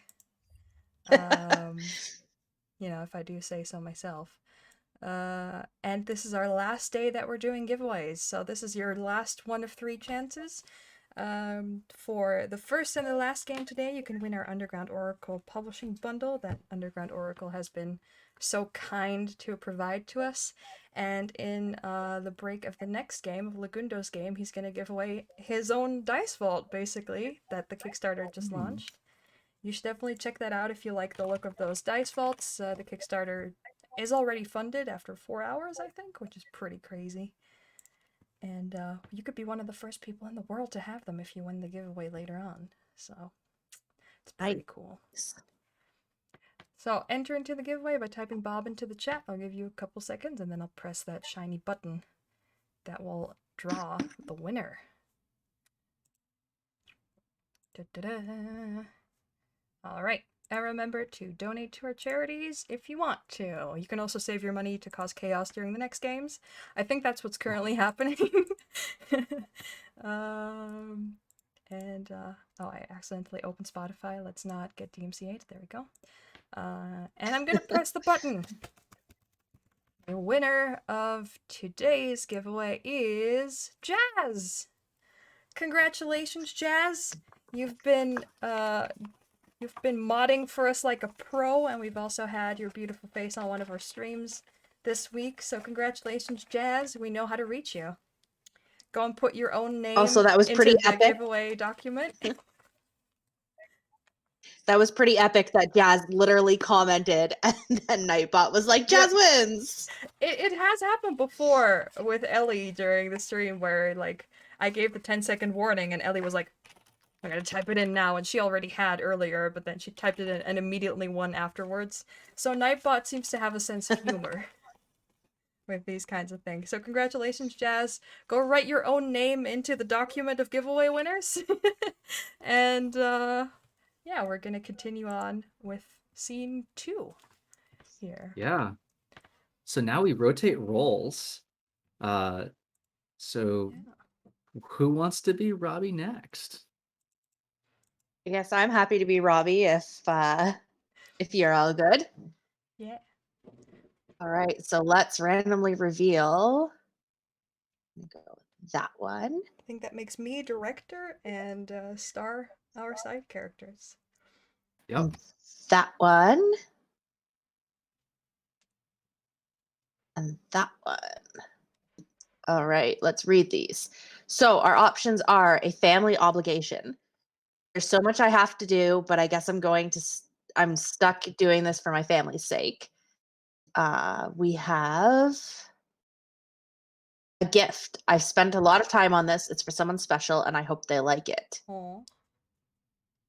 And a force of nature. At once terrible and awe-inspiring, reminding us just how small and powerless we are on our own. So my thoughts on this, and you guys tell me what you think too, if I'm way off base. I was kind of thinking it could be a gift for the best friend that's angry that we're leaving them behind. Because the last question is, who do I make jealous or inadvertently hurt? And if they're angry, then this could be the thing that really makes that tension as we're getting ready to leave. Oh, no. Poor Robbie. We're just putting him Kind through of the ringer. feels it kind of feels like her best friend might be like a girl who's been like, you know, in love with us, but that's only like recently become like a grown-up thing, and it was always like a childhood like best friends growing up together. So maybe Robbie seems like the type of person to completely miss that. Yes. Forever. Ah. Yeah. So I guess on that, I'll hand it over to the director. Yeah, for some reason I have the name Miranda in my head. Is that okay? I like the name Miranda. It's just my brain just randomly throws stuff at me sometimes. All right. So you're gonna have to draw the scene to set it up, I think, first. Yeah. Well, So what's the gift? Yeah. Yeah.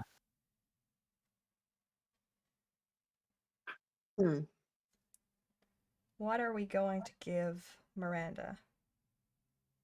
I assume it's to say goodbye and to kind of give her something of ours to remember us by. Is that it, or is it like an apology? What if, because Robbie seems to me to be that kind of weird, I mean, well, we know he's the sentimental type because he brings the teddy bear. So Yes. what if there was one time when they were like, I don't know, 10 or 11, they had been out in the forest and they found this really unique patch of flowers. And Robbie, to remember their friendship by, had pressed the flower in a book. But Robbie, who's dense and doesn't understand the romance stuff going on, gives her this flower as a thing to, you know, always remember our friendship, which is why it's such an insult, because that's something you would give as a romantic gift. And Robbie is just clearly like completely maybe dumb about it. Maybe it's not just this one flower, but he's been, because he loves flowers, he's been just every year, every couple months, he's been like pressing flowers into this book. Maybe it's, you know, maybe it's kind of like a children's novel that he's been pressing it into, because that's the book he started in. So that might have been something they read together, or just, you know. So every few pages, there's like a pressed flower in it. Yeah, and it's kind of like the ones he's had in his garden over the years. Maybe his pixie helped him pick them out. Because the pixies know, you know. The pixies. But also, he has to be completely oblivious to this point, too, that Miranda is mad at him. Like, she's been dropping hints for a while, and he's like, completely clueless. Like, thinks they're still good and nothing's wrong. Roll to fall in love. Why have you not, you know, like, hey, I haven't seen you around much, right? Like, it's because I'm mad at you. So, and then it's like, oh, you. No. Oh no, why are you putting yourself through this torture, Tabby? I'm kind of glad I'm the director for this. Because, like, I you know, I don't have to yell or be yelled at eventually. Okay.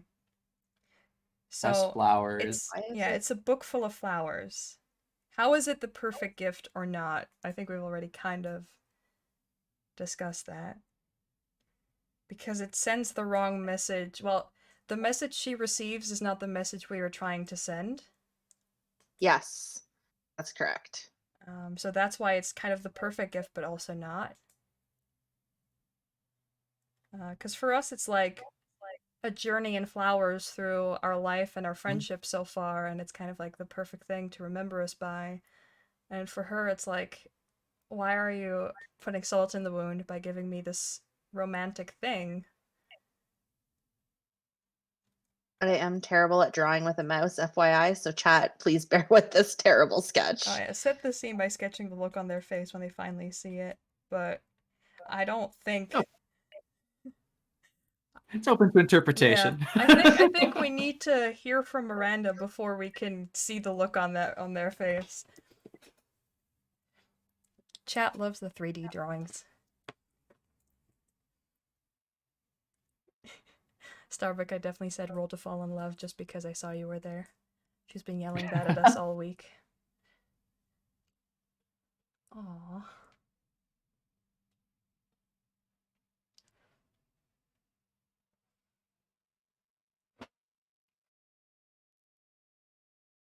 Flowers. I remember fields of flowers soft beneath my heels.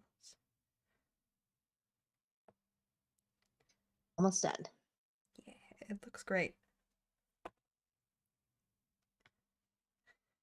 Starbuck has fallen in love with these people every day. Relatable.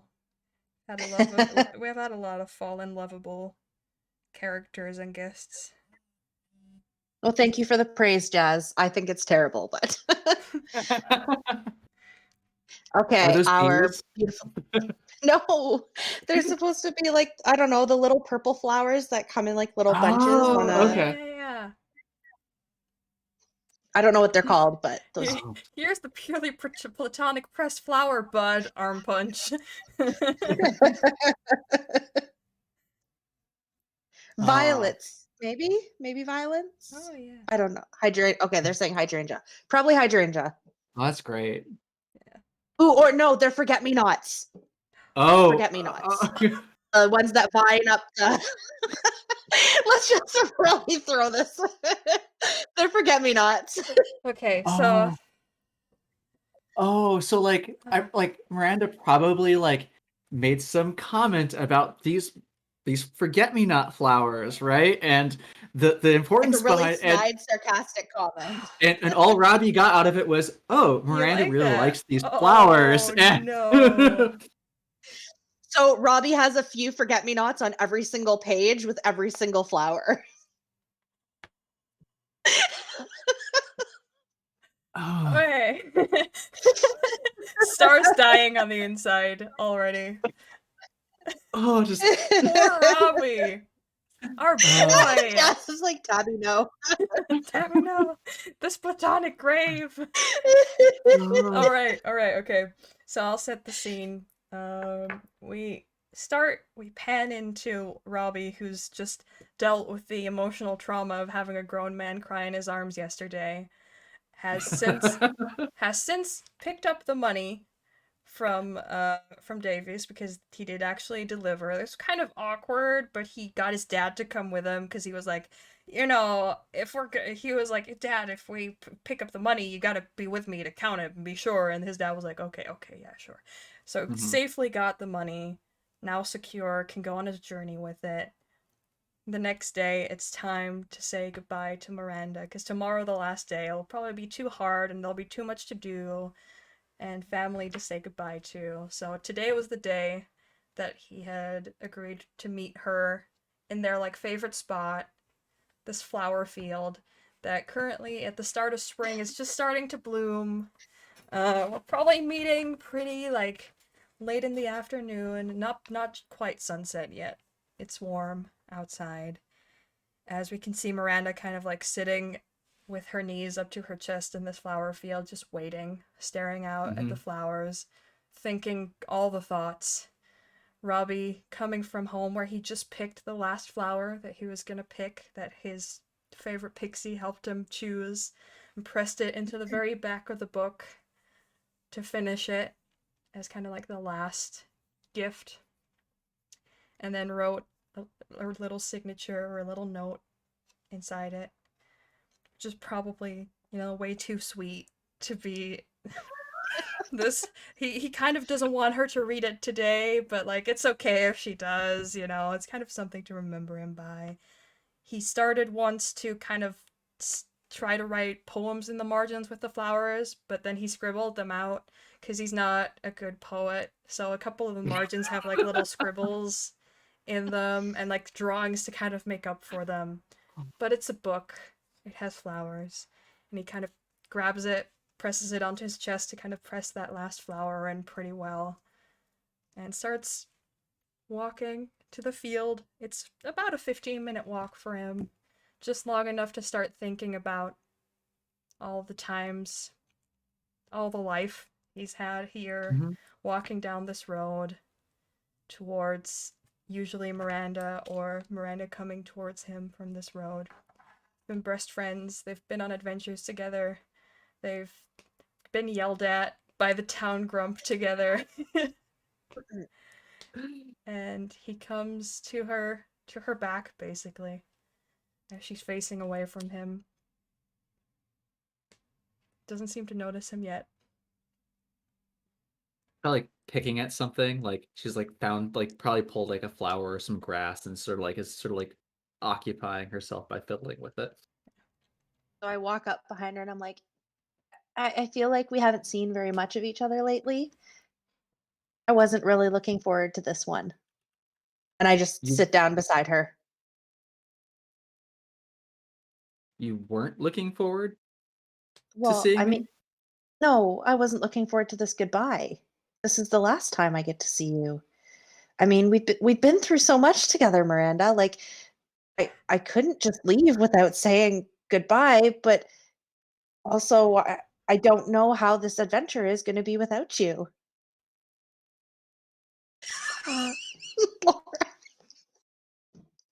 He's I'm just sorry. I'm just also reading the chat.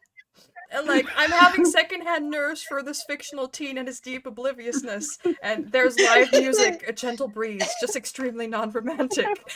And stuff like, I want to know what Miranda's weapon of choice is, because I feel like it may get brandished in frustration.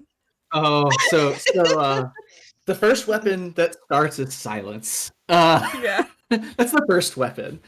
Because I think she initially like I just sit there. Like I don't even like respond at first. I just let it like sit, the silence sit in the air, and like it's like little pieces of like flower or like whatever leaf I've been poking Ripping at, sort apart. of like yeah, like little tiny pieces. And of course, me and my obliviousness, I'm just thinking, gosh, this is just as hard for her. Like she must be so sad right now that she's losing me. And so I pull out of the side of my shirt this little book, and I kind of lay it on the ground beside her. And Miranda, I don't know if you remember, but when we were kids, there was this book we used to read about two kids who would go on this epic journey together. And I've kept it since our childhood. And I just really want you to have it. I don't want you to forget me. I've been preparing this for a while with some special things for you in it. And I wanted to make sure you could never forget me and forget our time together. And I just kind of take my hands off the book, and I fold my hands in my lap, and I kind of just sit there bouncing a little nervously. Like obviously like I look at like I kind of look over at the book. The journey between And two best friends who yeah. set out on a journey together. Yeah. Yeah. Had adventures. I like reach over and like I pick the book up off like your lap, and then like I have it, but I haven't opened it yet, right? So like there's that anticipation for Robbie to be like, oh, she's gonna open it and see the flowers, right? Like the surprise. Yeah, together. That's that's that's my favorite book. I'm glad you remember that it's my favorite book. Of course, why would I forget? Like we've been through everything together. Why would I forget that this is your favorite? And she like opens the first page and stands up, like just like it like stomps the ground almost. Like, really, Robbie? Robbie kind of looks bewildered. This wasn't the reaction that I was expecting. Like, you know what that flower is from, right? Yeah, a forget-me-not. A forget-me-not. Well, you said they were your favorite. And look at the pink flower in there. That's the one that we found in the forest that no one had seen before. Like, I saved it for you so that you would always have me. That we found. Yeah, that's why I pressed it for you. And now you're gonna go off on your big adventures, and you're gonna go and on your epic quest, the epic quest, and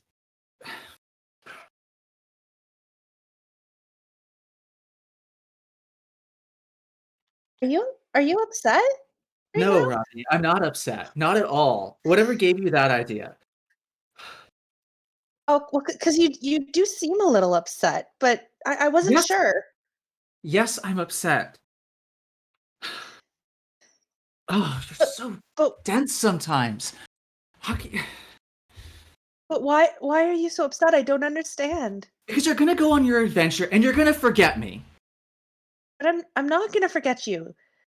That's what the book is for. This is my telling you I will never forget you. How could I? You've been there with me every step of our lives. Then why didn't you invite me to come with you? Because I have to prove myself, Miranda. You know this. Nobody's going to think that I am an adult if I can't do this on my own. And I sit back down, like, on the ground, like, cross-legged with, like, the book in my lap. And I'm facing you now instead of, like, next to you. But, like, I've, like, got the head down, kind of looking at my lap. And I, like, kind of, like, pick up, like, I'm pulling at, like, blades of grass and kind of, like, tossing them. Like,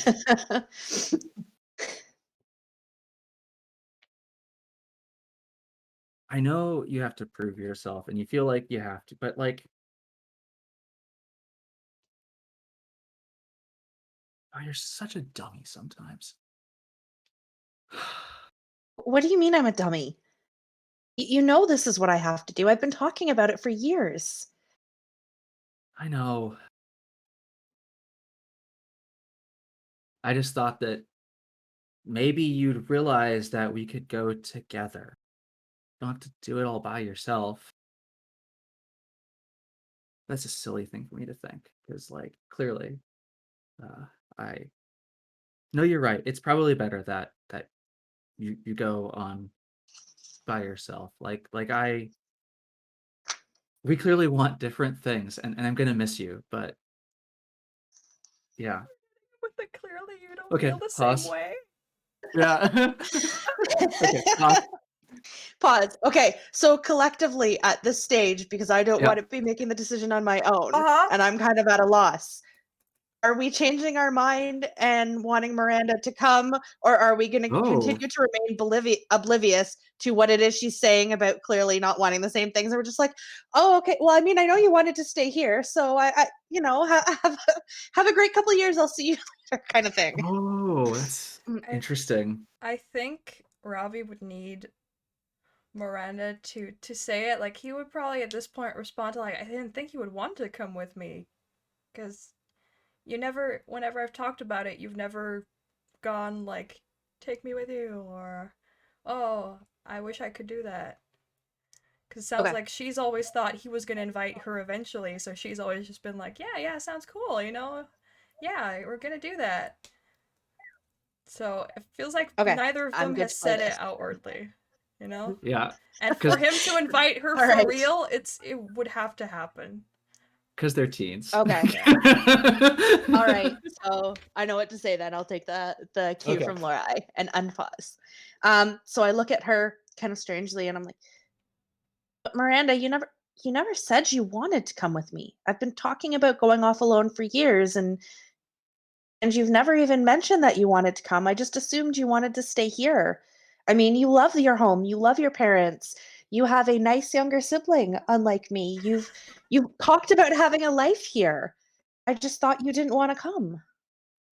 Oh, like, you were always saying how this was, like, your thing, and you always talked about how important it was to you, and figuring out who you wanted to be, and I didn't want you to feel like I was forcing you to take me with you. I just hoped you'd ask me.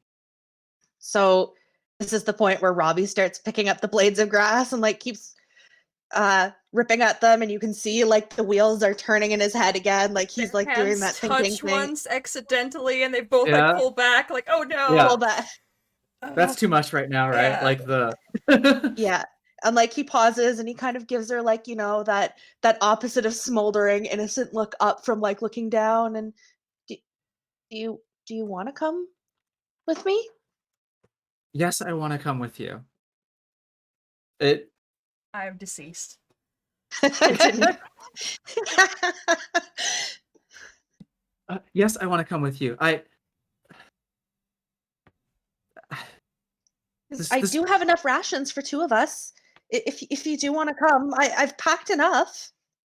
I can always okay, eat less. I could probably figure something out. Like I know, obviously, like I wasn't planning on going on my journey yet, but I I could probably talk to my folks and figure it out. Yes, I I love these flowers. Thank you so much. This is like the perfect gift. Oh, I'm glad. I'm glad you like it. I put a lot of myself into it, and I I, I guess I should let you go home to your parents and ask. And I'm gonna go home and I'm going to grab some extra things for both of us and an extra sleeping bag. I know where my brother left his, so we can get ready to go together. Okay, and I'll make sure I get a pack and the things that we need too. So, I'll yeah. So as Yeah, you Robbie make your turns to start, plans. Yeah, you make you Yeah. know, you yell things at each other that the other needs to get, and like Yeah. both of you are like, my parents can probably like give us some extra money, it'll probably be fine. You have this Right. like very excited conversation, and then at the end of that, there's kind of like this moment where you've both decided like you're gonna go now, and you're both standing up, looking at each other. Are you gonna hug? Yeah. Gonna handshake? Gonna just say goodbye? So, You're gonna have to so I walk look in the at same direction. I look at Miranda and like kind of smile shyly, like this is maybe the first moment that Robbie is realizing he doesn't want to be apart from her, and he's like, "Hey, Miranda, I'm really glad you're coming with me." You're such a dummy. And I think she just goes in and like kisses him. He just kind of stands there at first, and then yeah. Is that scene? That scene. Ah, my heart. Teenage romance. BRB sobbing. Sobbing harder. Okay. So the two of them are going together now. All right. It's no longer a solo adventure. But we're still leaving in You saw that one coming. in one day. Yeah. It's a lot of the parents. Wait, what? What? I hope Miranda is one of those people who can prep really fast. Oh yeah, probably. Her like either one of them probably has the rich parents, so it's probably gonna be fine. But also, you know, both of their parents are gonna sit them down for the talk tonight, because now they have to. It's like It's this just time got now. very real. Yeah, this just got very intense all of a sudden. Like, son, are you sure? Are you sure you don't want to go into this without, you know, any commitments? And Robbie's just like, what? You should make sure to bring 2 tents just in case you don't want anyone to feel pressured. And Robbie's just Robbie would be completely oblivious and confused, like, pressured to sleep? I don't understand. Don't we both need to sleep at night? Yeah. Robbie just had his first kiss.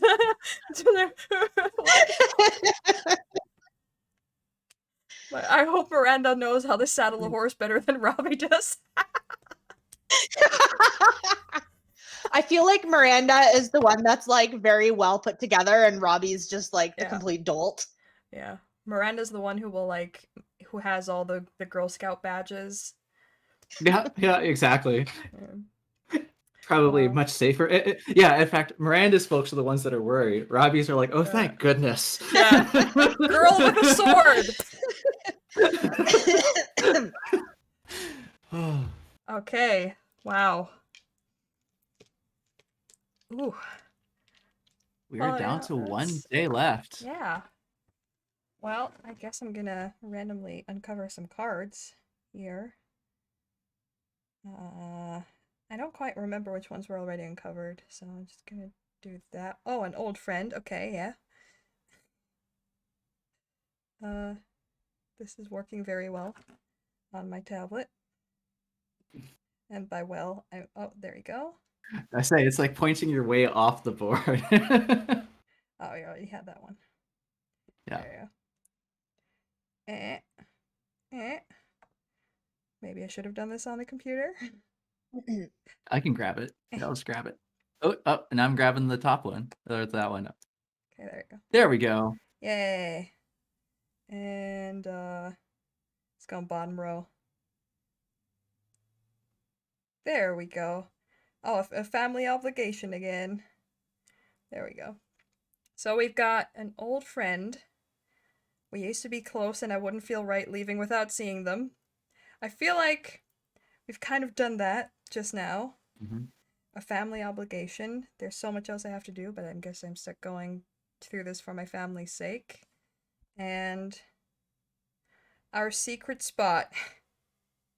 I share a special place with someone important, and we made plans to meet here today. I feel like most of this, I feel like I need to uncover another one because we've kind of already gone over all of this. Yeah. So the rule is, if you draw the fourth, that's the one you go with. Okay. All right. I think we can do that. I mean, obviously, the rules are just guidelines anyway. But I'm going for it. Clearing my head. Oh, that's it. That sounds like a very good one. I need to get out and go somewhere just to stop and think for a bit. All right. I guess I will be the director. So that make Tabby's now the supporting cast. Of course, Laura's going to be Laura is our the star of a show. Yeah. So decide, where are you going? Mm-hmm. Somewhere calm and relaxing, a frantic, crowded, and bustling place, somewhere dangerous. Robbie feels like a boy that would need somewhere calm and distracting. Maybe, like we mentioned a forest being around before, maybe there's a clearing there that, like Miranda knows where it is, but Miranda's busy right now, so he knows he'll be alone. Where There's a he lot just, to do. Yeah. Where he just goes, like, probably he's been, like, spending all morning trying to help Miranda out, and Miranda's family has just, like, shooed him out of the house to just be like, we've got this, just you go do your own stuff. These two families completely pulled away from the spring celebrations. Just like, I guess we're doing this now. And Robbie's just been, like, bumbling around. What if for the scene, this ties into his older brother, that's something his brother told him before he left. A man is not a man until he's had his first drink. But because Robbie is not the type who likes the crowds and is very quiet, he steals away to have his first drink before the adventure so he can be a man. Oh, that's interesting. Can't get drunk. To bring other characters into this, maybe he spends some time there and then we can go through his walk back through the town, kind of like looking at the sights for the last time. It's kind of like a little roundabout walk that he's taking, like through the spring festivities, but kind of as like an outsider looking in for the first time. The final scene of a video game where he greet all the cast as they're walking through. Yeah. It's like everything looks different with that realization that it's going to be a very long time before I see this again. Yeah, just Dave with a tub of ice cream through his window. Oh, poor Dave. Oh, Dave. Oh.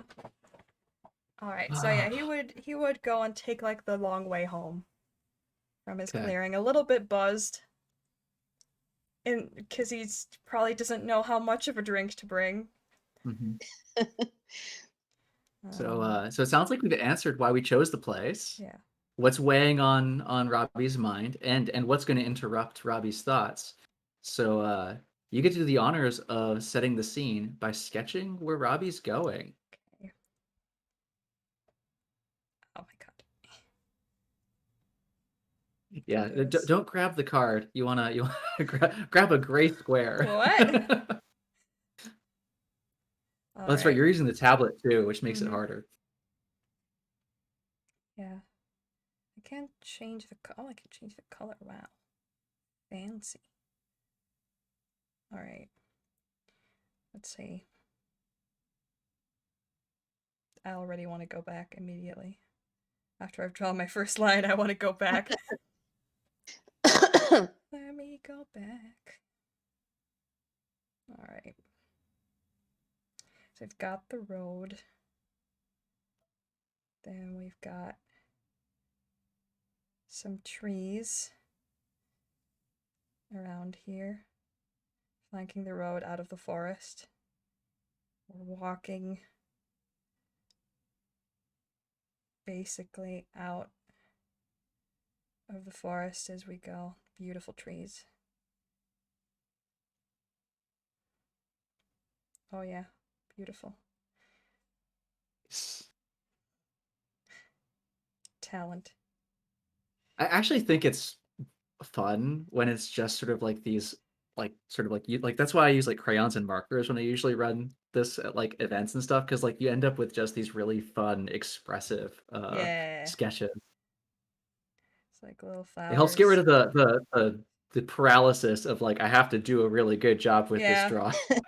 It's like little flowers flanking the road, and then where he's coming from is basically this little clearing here. Where he's been just like chilling. Probably Chilling and lying drinking. like on his back, looking up at the clouds. With some kind of alcohol in his hand, I suppose. And knowing Robbie, he drinks it and he's a little disappointed because he thinks that it doesn't really taste that great. Right. Yeah. Probably like Most his of us could brother probably probably relate to left that. him some like strong booze in a flask that's been there for a while. Oh, it's vinegar almost at this point. Oh Jeez. god. Yeah, but Oh, it's so still. bad. Or maybe he just left him the flask and he filled it with his dad's booze. Mhm. Oh no, that's too sad. That's not a good facial expression. Oh, Robbie. Oh, your head. Oh no. That might be how Robbie feels right now. Ah. Oh, people are telling us stories about their first drink in chat. That's cool. That's a really cool story, beating the binary. Using Yeah. smaller. I definitely support the idea of it's some sort of like local or homemade drink.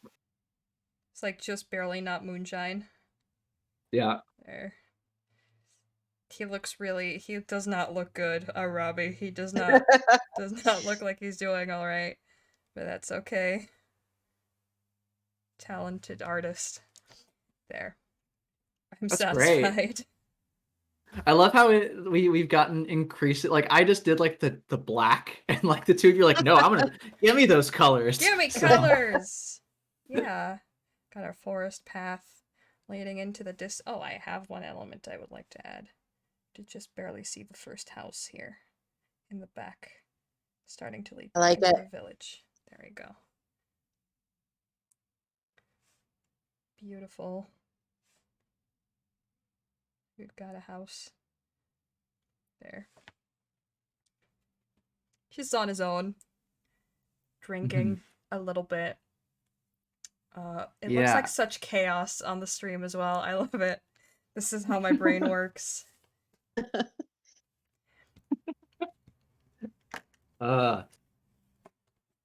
So like you've probably like I'm imagining like Robbie sort of snuck downstairs, right? And it's one of those things where like his dad probably knows he's doing this, right? But is like politely not pretending, right? Both of his folks know, right? They both know that this is like a thing that happens, and they're politely like not letting, pretending that they don't know about it.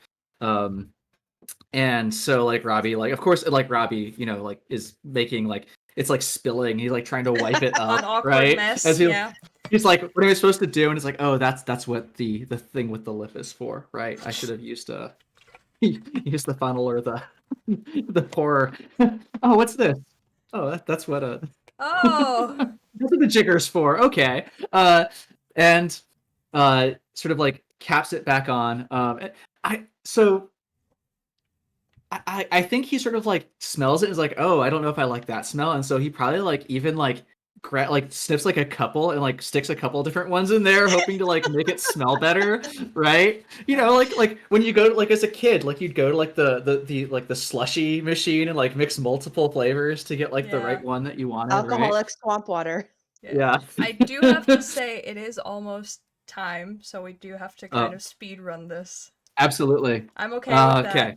So Cool. And so like we have we bring ourselves out to the path, butterflies, right? I think some of the pixies are like buzzing around because they've come with, right? Like Robbie's taking them with him. And he has just opened the cap.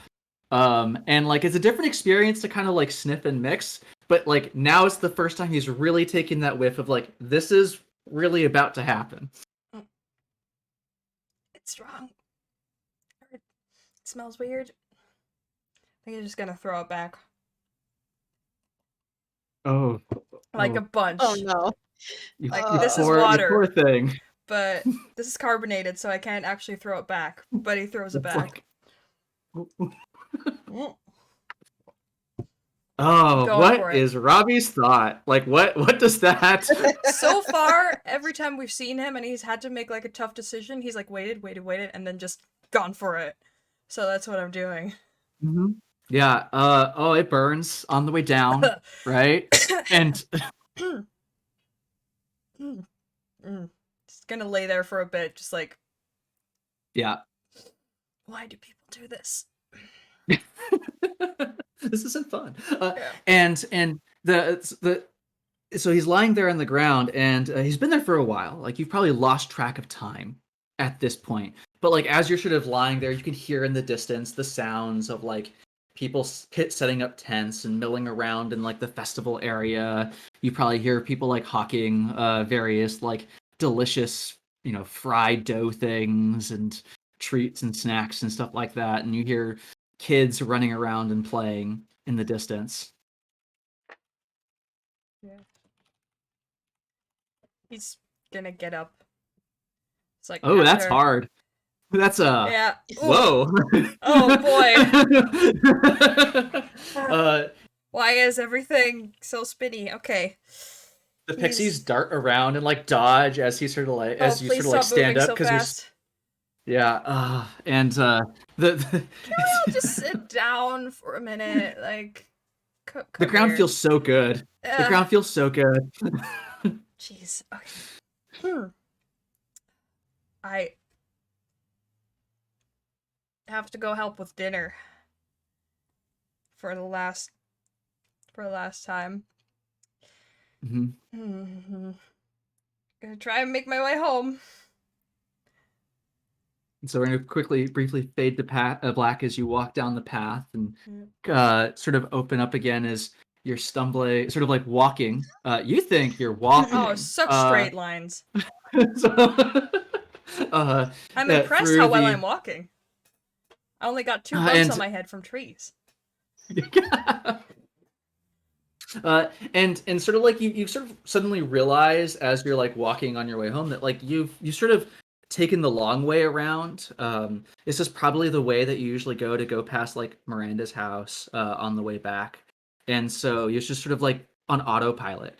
But you've sort of wandered into the festival grounds, and so you see all these colors and banners up and various stalls.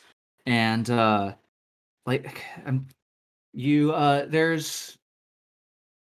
we should bring a character who's been in the scene back in. Oh, and your little brother, seeing you, very excitedly runs up because you had wandered off before he could go to the festival with you. Oh yeah. And so he's sort of like, you suddenly feel a little tug at your side.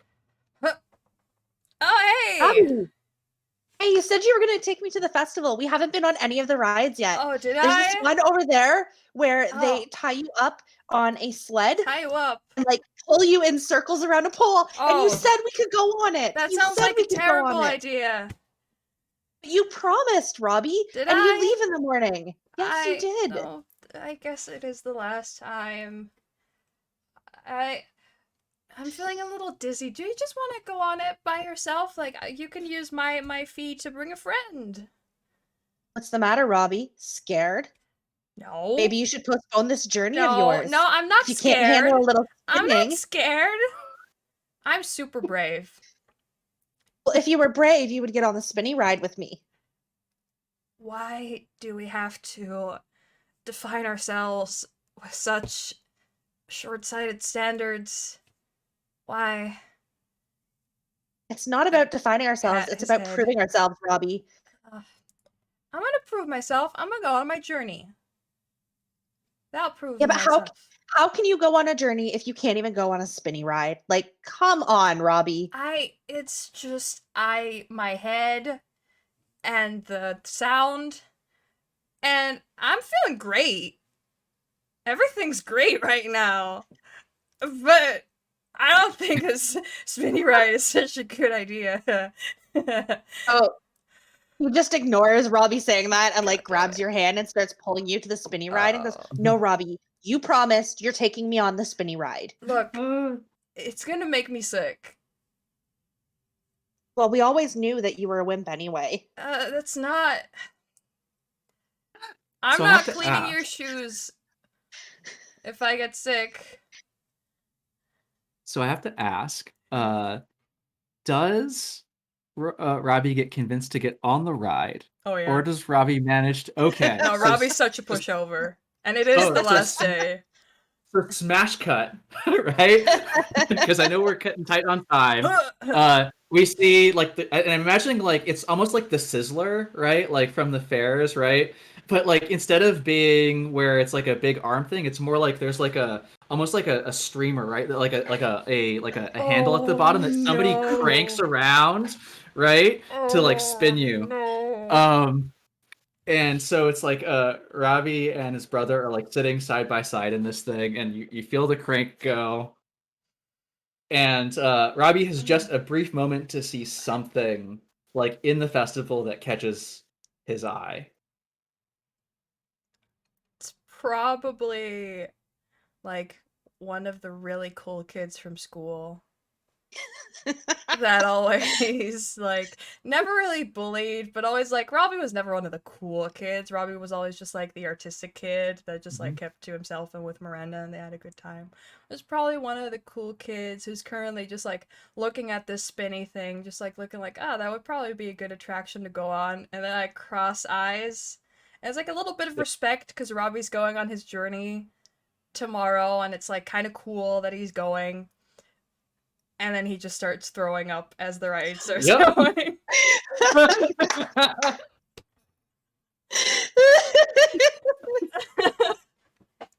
Because the alcohol was not good anymore. It was bad. Nope. It was bad. Real bad. Robbie's real sick. He's gonna have a real good first day of the journey. Oh. Fantastic. And that's scene, I think. Unless any of you disagree. That was a very fitting end for Robbie, I think. We're also out of time a lot. We're out of time. Fantastic. Oh, uh-oh. Well, in that case, we should wrap up. Normally, we do get a chance to sort of see them off on their journey, but we'll just have to imagine that. So, chat folk, use imagination for how Robbie sets out on his journey and finally says goodbye. So, as we have to say goodbye to all of you. It's gonna be very teenage romance movie type of deal, I think. So yeah, all his family is there. All of Miranda's family is there. Gets a little emotional. As they walk away and get just over the peak of where people can see them, Miranda shyly slips her hand into Robbie's.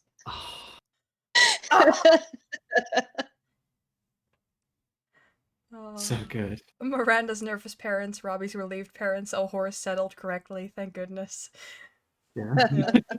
I imagine she like shows up and like hands him like a list of things for him to go over and like, did you get this and this and this and this? He forgot to pack the money because it was such a big thing that he like put it next to his bed and then forgot to pack it initially. Yeah. And they're like, oh shit. Well, we should probably let you do the closing ceremonies. So at we a can very let the next dignified get last ready. scene. Robbie, we're gonna miss you. As we were gonna miss Star and Tabby, because this was our this was my last game, this was you guys' last game in the event. It's the first game for some too. And we're gonna have to say goodbye to this event soon as well. But first, I'm gonna run like Speedy Gonzalez over to our Casino Heist chat that are probably already plotting against me as I let them wait for me. But we can very quickly go through a round of plugs. What do you want to say about yourself? Where can we find you? Where can we find the stuff you make besides in our bundle?